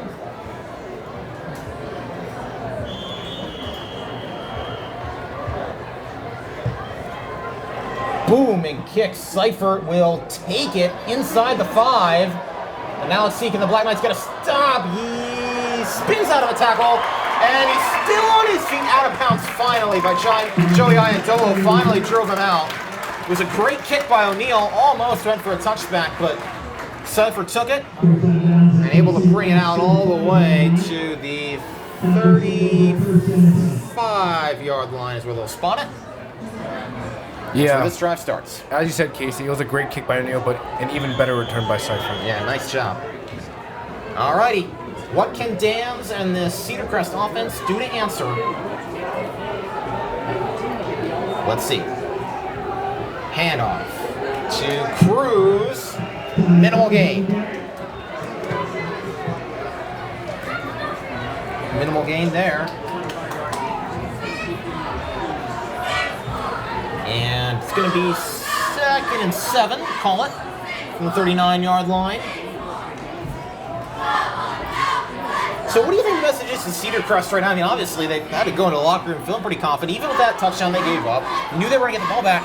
Now here they are. They only got a 6-point lead. What's the message right now that Coach Willison's got to be saying to these guys? As it's caught by Seifert. Well, obviously, Cedar Crest came into the halftime with a lot of confidence. Even though they did give up a last-second touchdown, they were still up by 13 points. So I believe now it's just regaining that momentum and being able to have the same amount of success that they had in the first half. That was a first down, by the way, for Seifert. Nate Rader was the one who brought him down. Ball at the 45-yard line. Handed off, Cruz, met in the backfield by Max Crew, but he gets out of it. And now Cruz trying to reverse field, has a hole. Ethan Kaufman, the other 9 or 7, trying to chase him down. And he finally will inside the 20. So Tyler Cruz able to make the sophomore Max Crew miss and then bounce it outside. Nice change of direction there from Cruz to get inside the red zone for Cedar Crest. Yeah, that's a classic example of Kasey of turning something out of nothing. Yeah, that definitely was that. Now, I have to commend Ethan Kaufman. He was essentially the only blanket left to cover Cruz, and he made a crucial tackle. That he did. We'll see. Now first down from the 18. From under center. Dan's will take it. And he'll hand off to Cruz up the middle and stopped with a minimal gain. Let's see, next down for Aiden Power. I think Connor Elslager roll in there on that tackle among that dog pile. 2nd and 7 from the 15. We close in on the final minute of quarter number 3 in a 20-14 game. Cedar Crest has the advantage, trying to drive down, make it back to a 2-score game. Hempfield defense hoping to either get a stop or get a turnover. Looks like they might be playing press at the line here. But they hand it off to Cruz up the middle, and again, he's not going to go far. Yeah, aside from the previous 2 plays where he had a big run, Kasey, Cruz has not done much this second half, which I think is just a testament to Hempfield's halftime adjustments. Yeah, I agree with that. Braden Kohler checks in, and Falcons don't have to run another play before the end of the quarter, and I don't think they will. Looks like that's going to take us to the 4th. That quarter was all Black Knights. Let's see, though, if the Falcons can answer. They're in striking distance. It's going to be 3rd down and 3 from the 11 on the other side. Big 3rd down upcoming. Alrighty, Lance. To the 4th we go. So I'll say it pretty simply. Let's start. Cedar Crest, final 12 minutes. What do they got to do to close this thing out? Well, I believe they just got to regain a lot of their momentum. Obviously, Kreider had that big run, which has now put them in the position to make it a 2-possession lead. But I liked a lot of what I saw from Hempfield in this third quarter. They showed that they had a lot of fight back, and hopefully the defense can put their offense in position to win this game. Yep. Then how about the Black Knights? Obviously, I mean, it's crazy because, I mean, this is a team we thought, I'm sure a lot of people were thinking, at the end of this second quarter, this game's probably going to be over by this point. And here we are. It's a 6-point game. The Black Knights, I'll tell you this much. Doing some research, reading up on this game on LNP, they do their game picks every week. And for the matchup against Hempfield at Cedar Crest, you want to know who picked Hempfield? Who? No one. Nobody picked Hempfield to win this game, and maybe for good reason. Obviously coming against an undefeated team, but they have given Cedar Crest the fight tonight. Let's see if the Falcons can answer, or if the Black Knights can find a way to get this ball back and maybe take their first lead of the night. As Sweet Caroline is out in full force, a Hempfield tradition. We move to the other side of the field. Crucial third down play upcoming, 3rd and 3. From the 11. Maybe the play of the game right here, at least defensively for Hempfield. And obviously if Cedar Crest can get it, that would make it a 2-score game.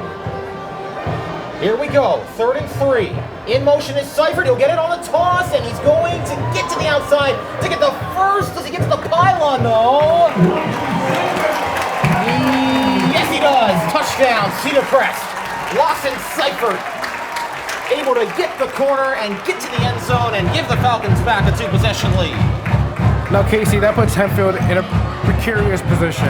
Obviously, they've had success running the ball, but obviously running the ball gives up a lot of time, and time is definitely not on Hempfield's side right now. Yeah, that's very true. For Seifert, that is touchdown number 2 on the year for him, his first on the ground. Actually, let's see how they score that. I might score that as a pass. That was a bit of a flip, little flip pass forward as Beasley does make the PAT, so it is a 27-14 game. Now, Kasey, my question to the Hempfield coaching staff is, do you continue with what's been working so far in the second half, or do you try to open up this game a bit and try to get a quick score down the field? Well, that's the thing. I think if you're Hempfield right now, you don't necessarily have to panic. You still got nearly the entire 4th quarter to play. You're going to get the ball down by 13. Obviously, there's going to be some sense of urgency, but I don't think you completely abandon what you're doing just yet. But we'll see. I think, obviously, there will be a little more of a sense to throw here on this drive. We saw how long that drive was in the 3rd quarter for the Black Knights.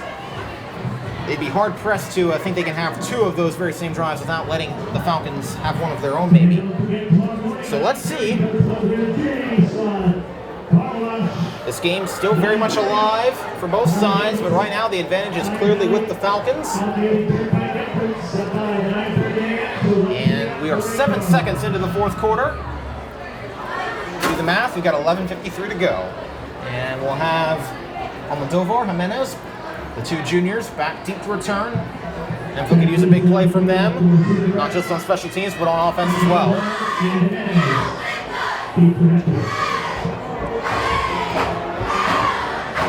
And we'll see. Jack Beasley will kick us away, the senior kicker. And depending on which way this kick goes, that's going to determine obviously who will take it and what kind of return the Black Knights will get. Squib kick. And let's see, bouncing ball. Jimenez will take it, and he's going to try and cut it up the middle. Jimenez with the hole. Jaden Jimenez to the outside. He gets to the corner. He's got blockers. Jimenez all the way to the sideline, and he's still in bounds. Finally written down in the 10. What a return, Jaden Jimenez. Kasey. Oh man, the speed right there, that burned him. That's incredible. That is exactly what Hempfield needed in this situation. And that's the last thing Cedar Crest needed. They had the advantage, they had the momentum. The last thing they needed was a quick strike from Hempfield, and that might be what they get. But Black Knights still with work to do. Wow, Jaden Jimenez using that speed once again to bust one free as Beasley tried to squib kick it. Jimenez let it come to him, and now it's 1st and goal from the 9. Pass low, snap goes through his hands. He's got to fall back on it and wisely decides just to get back on it, tuck and cover. Going to be a loss of 11 on that play, but at least it's not a turnover for the Black Knights. And just like that, a little bit of air gets sucked out of Hempfield, but they still will have an opportunity. But second and goal now from the 20. Yeah, I was just gonna say, Kasey, after that huge, from the 18. After that huge return by Jane Jimenez, you still have to go down and score the points in the end. Yeah, it's as far from over for the Black Knights. And really, at this point, a field goal does not do them much good. They need to find a way to punch this in the end zone and go punch for punch with Cedar Crest. Hess trying to get outside. Can he cut his way inside? Still on his feet, spinning his way down inside the 15. But it's going to be third and long on third and goal here. Going to be third and about 13 or 14. You do wonder what the decision would be here. Would Hempfield consider taking maybe the easy points if it's still going to be fourth and long, or will they go for it? I almost feel like at this point in the game, Kasey, you have to go for it. Yeah, I'm kind of with you there, Lance. I mean, I don't think you can concede. I don't think you can give this ball back to Cedar Crest at this point in the game, down by 2 scores. But we'll see. We saw Hess have some heroics at the end of the half. Needs some here. Hess looking, trying to set his feet. Fires for Sam Hess. Wow. He's got it. Touchdown. What a throw, Kasey. What a catch. throw. He thread the needle, and Sam Hess, the other senior receiver who we haven't seen all season, gets involved there, and Hempfield stays alive in what has been a wild second half to this football game. Kasey, that's absolutely amazing. That classic Hess to Hess connection. That's a connection we haven't seen much of this season, but we see it there, and Sam Hess has his first touchdown of the year. Tanner Hess, his third passing of the year. He's had a good night. Here's O'Neal. And that is gonna be good.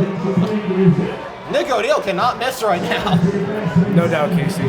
He has been impressive on PATs. Said we going about the field goals, but PATs, he has been on it.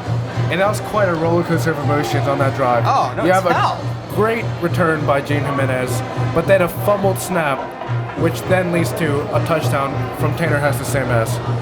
What? I'm actually speechless, Kasey. Yeah, I'm kind of with you. Now let's see, though, what can the Falcons do to answer? This thing is far from over. And the Knights have to find a way to get this ball back, not down by 2 scores. Now you have to think, if you're the Falcons, you're at home, the momentum's on the away team, but you're still leading. Yes. You have to be able to produce on this drive. I'd agree with you on that, because you do not. This Hempfield offense, they look like they're playing with a different energy right now. And I think you can see that as they've scored 3 touchdowns in a span of about 14 and a half minutes. Not even that. And I think this all got started with that great play by the end of the half. Yeah. Capped off by one of the best catches I've seen all season by Jackson Chan. And finally, we've been wondering, when are the seniors going to get involved? They've gotten involved tonight. Sam Hess and Jackson Chan both have touchdown receptions. Here's O'Neal kicking it away. Seifert will take it as goal line, and he lost it. He's got to take it now. He makes Thomas Minnick miss now. Almodovar's in there, flag down now. Regardless, not a very fruitful return. Let's see what the flag is and see if it goes against or for the Falcons. And it's a face mask against the Black Knights, so that'll make it a little bit easier despite the not great return for the Falcons. Now, Kasey, you have to think there's a lot of pressure on this drive for both teams. Oh, no doubt. If the Black Knights can get a stop here, it will be crucial to allow their offense to have the opportunity to take the lead of this game. And I think both teams know that at this point. Let's see. The face mask takes the ball out to the 29-yard line. That's where Cedar Crest will start. Still just over 10 minutes to play. And Dans sends Seifert in motion. Now we'll give it up the middle. The Cruz will get spun around and eventually brought down at the 30. Tell you what, Tyler Cruz did have that one big run, but he's been relatively quiet in the second half so far. Definitely, Kasey, and we've been harping on it all game. Halftime adjustments have really made a big difference, and you can definitely see Cedar Crest just does not seem like the same team that they were in the first half. Yeah, I'm with you on that. We'll see. Cedar Crest still playing with some house money, 6 points to be exact, as Dan's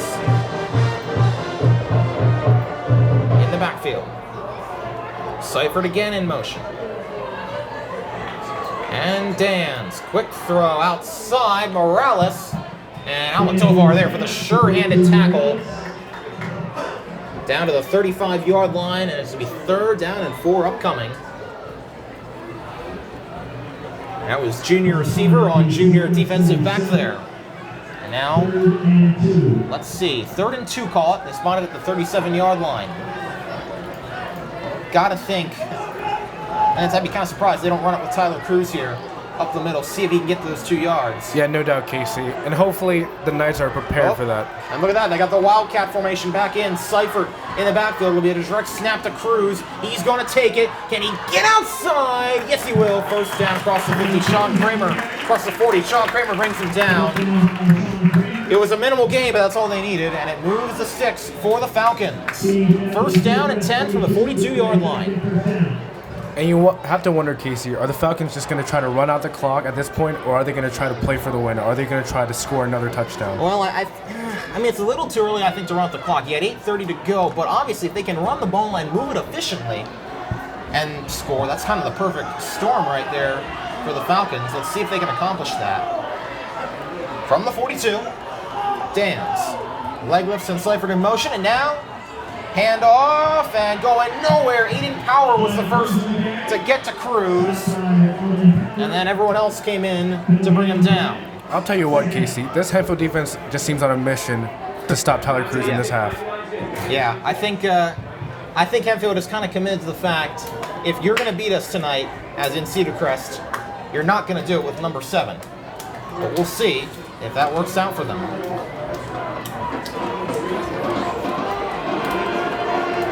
Now Cruz lines up to the left of Dan's.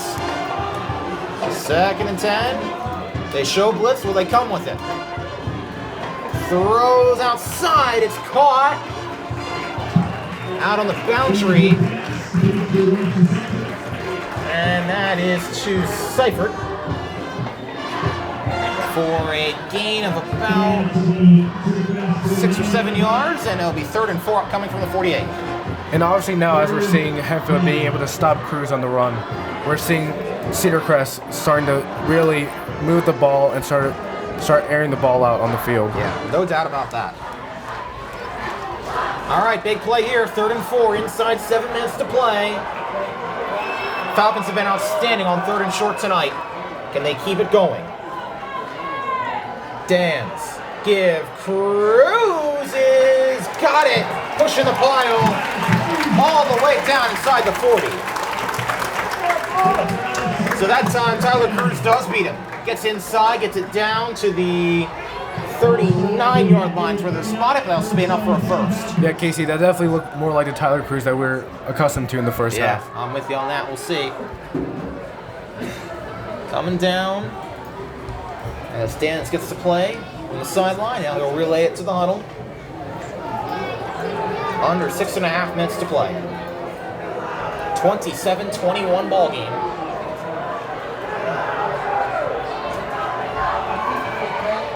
Dan's handoff. Cruz up the middle.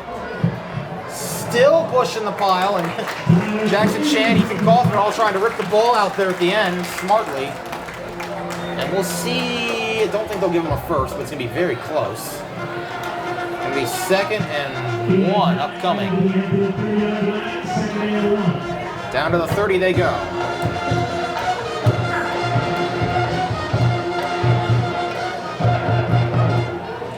This has been quite the exciting second half of football at this point, but Hempfield trying to find a way to get a stop. They've only stopped them twice tonight, at least when the offense has been on the field.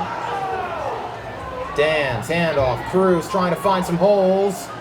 Brought down. Max Krug was in there.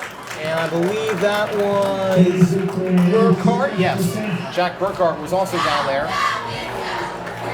Now, does move the 6, though, down to the 27-yard line. Now, Kasey, this Hempfield defense needs to really dig in deep here. They cannot stop giving. They cannot keep giving Cedar Crest these easy runs up to the middle. What is worth noting, if it does matter, Jack Beasley, his only field goal attempt tonight was missed. So, just consider that. He is 2 for 3 on PATs tonight, though. If it comes down to that, Cruz up the middle, inside, trying to keep it going inside the 25-yard line for about a gain of 4. And at this point, the mentality of the Knights is definitely to keep Cedar Crest out the end zone. Yeah, it's got and maybe even to strip the ball away. You've seen Shan and Kaufman try to pull the ball away from Cruz. At this point, we talked about clock management a little early on. Now it's becoming a factor. We're down to 4.5 minutes to play. Even if Cedar Crest kicks a field goal here, it's still a 2-score game. So Hempfield has got to find a way, certainly to keep him out of the end zone. Ideally, if they can get a turnover, that would be the preferable situation. But Cedar Crest trying to ice this one. As Cruz inside, Grube gets there. Burkhart, look at everybody trying to bring down Tyler Cruz. Going to be a minimal gain. And we'll see where exactly they spot it. It'll be 3rd down. Big 3rd down. Huge 3rd down upcoming for both sides. It's going to be 3rd and 5 from the 22. This would be no easy field goal if they don't get another yard. It'd be about 39 yards if they don't get another yard. And so needless to say, this might be play of the game. Definitely, Kasey. All right, Dan's handoff. Cruz up the middle. Stop. Can he keep the legs churning? I don't. Oh, it's gonna be so close. I don't know if he got the first down. Yeah, I'm not sure, Kasey. I don't think he did. He did not. They stopped him, and now the question is, if you're Cedar Crest, do you take the points to make it a 2-score game, or do you go for it and trust your defense? It's going to be 4th and 1, and I don't see the special teams unit coming out there. 4th and 1 from the 18. They're going to need the 17. Inside 3 minutes to go. This may be the play of the game right here. And I would not be entirely surprised to see one of these sides call a timeout here. Yeah, Kasey, this is a crucial... Yeah, play clock all the way down to 3. They're going to call a timeout and think this over. Yeah, Kasey, and as you said, this is possibly the most crucial part of the entire game. Yeah. If Hempfield can get a stop here, they put themselves in a great position to take the lead back. They put themselves in a position to maybe win this game, but if they don't, Cedar Crest might be able to ice it. We've talked about how good the Falcons have been in 3rd and short situations tonight. It's obviously only 1 yard to get. When you've got a wrecking ball in the backfield like Tyler Cruz, you'd think it might be easy, but this is when this defensive line, we've talked about, it's been the story. They're missing 3 starters. Max Ostetter, Ben Marinas, Gordy Hoover, all out. This is when that defense really has to come up and shine, especially some of the guys that weren't starters to begin with. Guys like the sophomore Max Guru in there playing, as well as Will Alexander, along with the others like Sean Kramer, Jack Burkhart. I believe Anthony Dragy's out there for this play. This may, in all likelihood, decide the game. 2:42 to go. Yeah, Kasey, and if you're the Hempfield defense, you're really looking at all your guys and just telling them to do their job, to be able to execute under pressure, and to be able to get the stop that they need. It's not over if the Black Knights don't get a stop here, but this might be the final nail in the coffin. Here we go, 4th and 1. Play of the game, sneak up the middle, the stands get it. I can't tell, I don't know Kasey. if he got it. They're not moving the change yet. Let's see, this is going to be really close. They're going to have to look at it. Oh man, they might have to measure this. That was close, Kasey. Oh man. The play of the game, and it might, well, from where they spotted the ball, it looks like it is a first, but I don't know. Yeah, they're coming out to measure it, Yep, Kasey. chain gang's gonna come out. They looked like they spotted the ball, maybe for a first, but they needed the 7. Well, officially, I don't know. This is gonna be close. I think he got it, and he did. First down for the Cedar Crest Falcons. And we'll see if that ices the game now with 2:37 to play. Obviously now the mentality for Cedar Crest, run the ball. Obviously. And if you're Hempfield, the mentality is get the ball, Kasey. Yes, some way, somehow, get that pigskin out of the basket. First and 10, Cedar Crest. From the 17, first down, and now, let's see, timeout taken by Hempfield. So they'll stop what would have been a running clock with 2:28 to play. I believe Hempfield still has 2 timeouts left after this. So they can still get this ball back, but they're gonna need to find some way to hold the Falcons here. Keep them from scoring, or else we'll be left in a very similar situation as they were against Central New York when they were down by 2 scores late. And they got the last score, but they weren't able to get the onside kick from Nick O'Neal. Yeah, and as you said earlier, Kasey, Beasley has already missed 1 field goal in the game. Yeah. So you have to think, if they can keep the Falcons out of the end zone, they have a chance to maybe force another miss. That would be no shoo-in from here. If they don't get another yard, it would be a 34-yard field goal, I believe.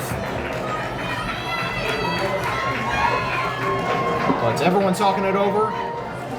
Hempfield trying to figure out how they can get this football back, and Cedar Crest trying to figure out how they can hold on to it and ice this game. 2 minutes, 28 seconds to go. That's the most important factor right now. First down and 10 for Cedar Crest. Davis comes in motion. Give, Cruz, gets outside. Burkhart rides him down to about the 12.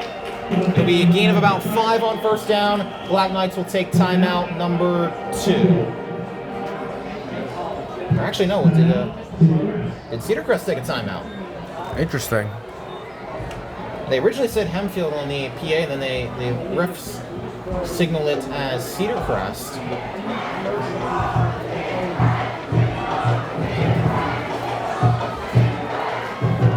The scoreboard here doesn't show how many timeouts each team has, so we don't know that for sure. And now we do get clarification. It was a timeout by Hempfield, so that, I believe, will be their second.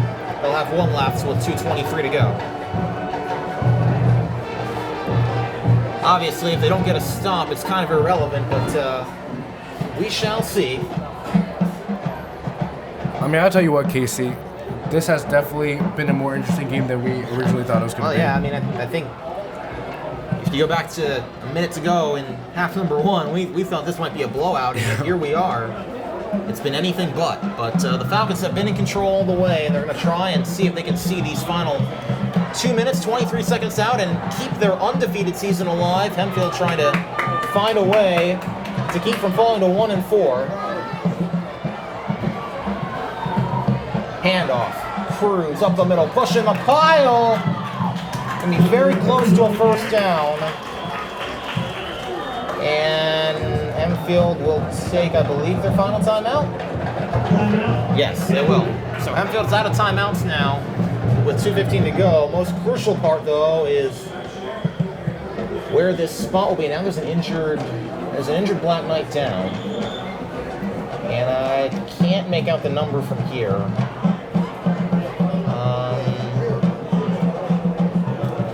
I'm trying to look for who's not in the huddle.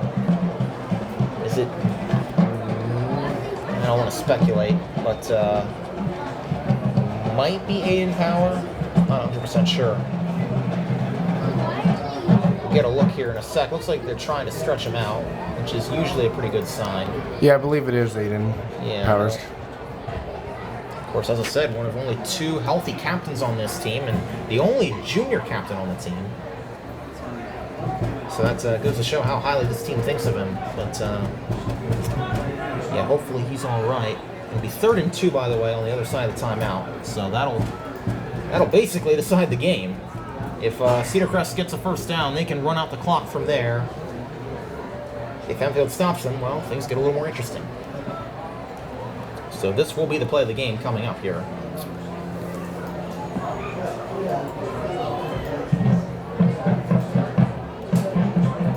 As they're still attending to, we believe, Aiden Power. All right, Lance, I mean, obviously, the goal for Hempfield is don't give up 2 yards, but how do you do that? Well, I think nearly everybody on the field knows who's it going to. The question is, how do you stop Cruz from getting those 2 yards? Obviously, earlier in the game, they've been able to stop Cruz significantly better than they have in the first half. But this is probably the most important stop of the game. Yeah, this would be a stop for the ages right here if Hempfield can get it. Not maybe just to save this game, but maybe to save their season. And you do wonder, would Cedar Crest consider going for it on 4th down? Or would they try to take the easy points and make it a 2-score game? That would be something else to consider, but it's not going to matter if the Falcons can find a way to get 2 yards. As we said, they've been just dominant in 3rd and short situations tonight, as they're still attending to Aiden Power. Yeah, you want to talk about how crucial of a player Aiden Powers is to this Hempfield team, Kasey. That is not a player they're going to want out on this 3rd and short here. Yeah, they're taking a look at him and seeing, and I'm not 100% sure what the injury actually is, but they got a lot of people around him. That's another thing to keep in mind, too. He is the starting center for the team, and we've seen some low snaps from Power tonight. We talked about that one that got away from Hess down there at the goal line, or on a 1st and goal from the 9. As Power will come to his feet now. Well, he will come to his feet. He's going to limp off. You notice he is limping a little bit, but he does get up, and that's good to see. So we'll see what his status is for the rest of the game, if Hempfield can get the ball back. So now, Kasey, it looks like you have to stop Cedar Crest from getting these 2 yards, which is already a daunting task, but now you lose one of your best defensive linemen. Exactly. They're going to have to bring everybody on this one, I would think. And as we said, at this point, if Cedar Crest gets this first down, they will be able to run out the clock without having to do anything else. So, needless to say, these 2 yards, whether it be on 3rd or 4th down, are going to decide the game. Cedar Crest trying to keep what has been a perfect season going.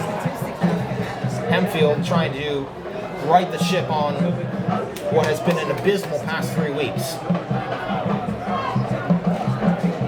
Of course, next week, Hempfield starts a 3 straight home game stretch against LS, Wilson, and McCaskey. But here we go. 3rd down and 2. Here we go, Kasey. This, pretty much for the game. Dan's pitch to Cruz, who's going to bounce outside. He's going to get the corner, and not only that, but he will get to the end zone for the touchdown. And definitely not what Hempfield was looking for, but a well-executed play by the Falcons. Well, interesting there. You say it's not what they're looking for. I know it's going to be probably a 13-point game here, but if Cruz doesn't score there, Blackknights don't get the ball back on offense. Now they at least get the ball back. So, is it over? Probably, but you never know. Let's see. It would obviously have to come down to an onside kick at some point. Cruz in for the 3rd time tonight. PAT is good. 34-21 is the score. And now we'll see what the Black Knights can dial up. 2:08 to go. Obviously, they got to get a couple big plays down the field to start. Definitely. They got to score quick, and then they'd have to hope for the onside, which they tried against Central York 2 weeks ago. Were not successful in that attempt. Yeah, as you said, they need big plays from their big players. Yeah, no Obviously, doubt. ground and pound isn't the way to go in a situation like this. Well, yeah, I think it's too late for ground and pound now. Tanner Hess is going to have to do it with his left arm if they're going to have any chance here. 2:08 to go. 13-point game. But Hempfield will get another shot at it at least. tell you what, win, lose, or draw, Hempfield has fought hard this second half. You could definitely say that both teams have fought hard all night, but got to give credit to Hempfield for coming back and at least making this a respectable game tonight. You wonder, you maybe we're thinking after the blowout against Warwick last week and then how this game started, you maybe thought the sky was falling for the Black Knights, but they've at least kept themselves in it. They'll get at least one more shot at the ball here with 2:08 to play as Beasley will kick us away and Almodovar will take it from the 11-yard line and try to work the sideline and get thrown out of bounds at about the 29-yard line. All right, Kasey. Now it becomes a matter of clock management. You have to be able to step out that sideline and not keep that play clock running. Yeah, for sure. Find a way to either get a huge play or just get out of bounds, stomp the clock. Remember, Hempfield has no timeouts left to work with, so the clock will run as long as they let it run. At this point, the plan would be to score a touchdown here and then go for an onside kick afterwards. Looks like they got an extra offensive lineman in the game. That's number 74. Taurus Gilbert, the sophomore. High snap. Pass. Looking in trouble. Trying to get away. Throws it away at the last second. Heads up play there by Hess to not take a sack or not get taken down in bounds. At least stop the clock and live to fight another down. 2nd and 10 from the 28 now. Definitely, Kasey. Taking a sack in that position would have bitten the dagger for Hempfield. Yeah, it would have. We'll see if they keep Gilbert in as that extra offensive lineman here. Looks like he's still out there. Actually, no, hold up. No, my apologies. They didn't have an extra offensive lineman. Gilbert is the backup center because Power is still out. So they still have 5 offensive linemen on the field. 4 receivers out to the right. High snap over the head. There you go. That's a mistake. And does Cedar Crest have the ball? Looks like they do. And they do. And that's just a sloppy mistake by Hempfield, Kasey. Yeah.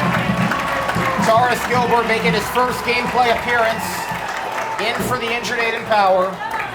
That one just went over the head of Hess, and that's how this night is going to come to an end for the Black Knights. Yeah.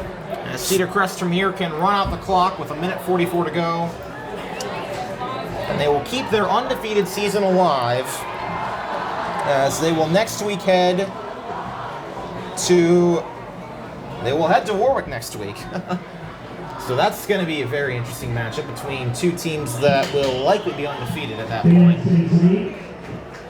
Yeah, Hempfield, as we said, their next game will be at home against LS. They've got, as I said, 3 home games coming up, but now you wonder, well, it's going to be too little too late. It's a big question. They're going to be 1-4 coming back. They've got to string some wins together on these final 3 home games coming up. Yeah, no doubt, Kasey. And obviously, you are at home, so I believe Hempfield will have that extra bit of motivation to be able to get the wins that they so desperately need at this point in time. Both Lampeter, Strasburg, and Wilson came into the night as undefeated. We'll see how they leave the night. Meanwhile, McCaskey came into the night winless. So, to give you an idea of how those home matchups may go. As Dan's taking a knee, they'll have to run, I believe, one more play, and then that'll be the end of it. It was a valiant effort for the Knights, but tonight, the Falcons will reign supreme. They will move to 5-0 and keep their undefeated season alive.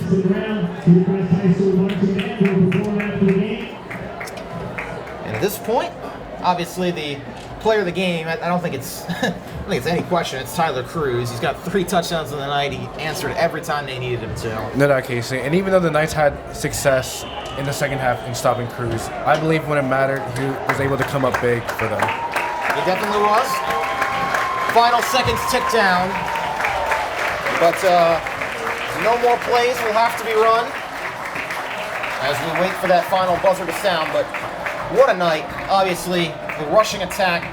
Sure, there was plenty of optimism though for the Black Knights. They had 2 touchdowns through the air after only having 2 through the first 4 weeks, but they will ultimately fall 34-21. The Falcons stay undefeated.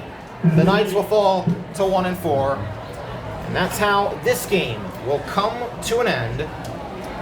So, for everyone, you've been watching HST TV 7's coverage of Hempfield Black Knights football. Our producer, Riley Klepper, my colleague tonight is Lance Kim, and I'm Kasey Kreider saying so long from the Earl Bolt Stadium. We'll be back at home next week against Lanc Strasburg, where the Black Knights will try to turn their season around. Good night, everybody.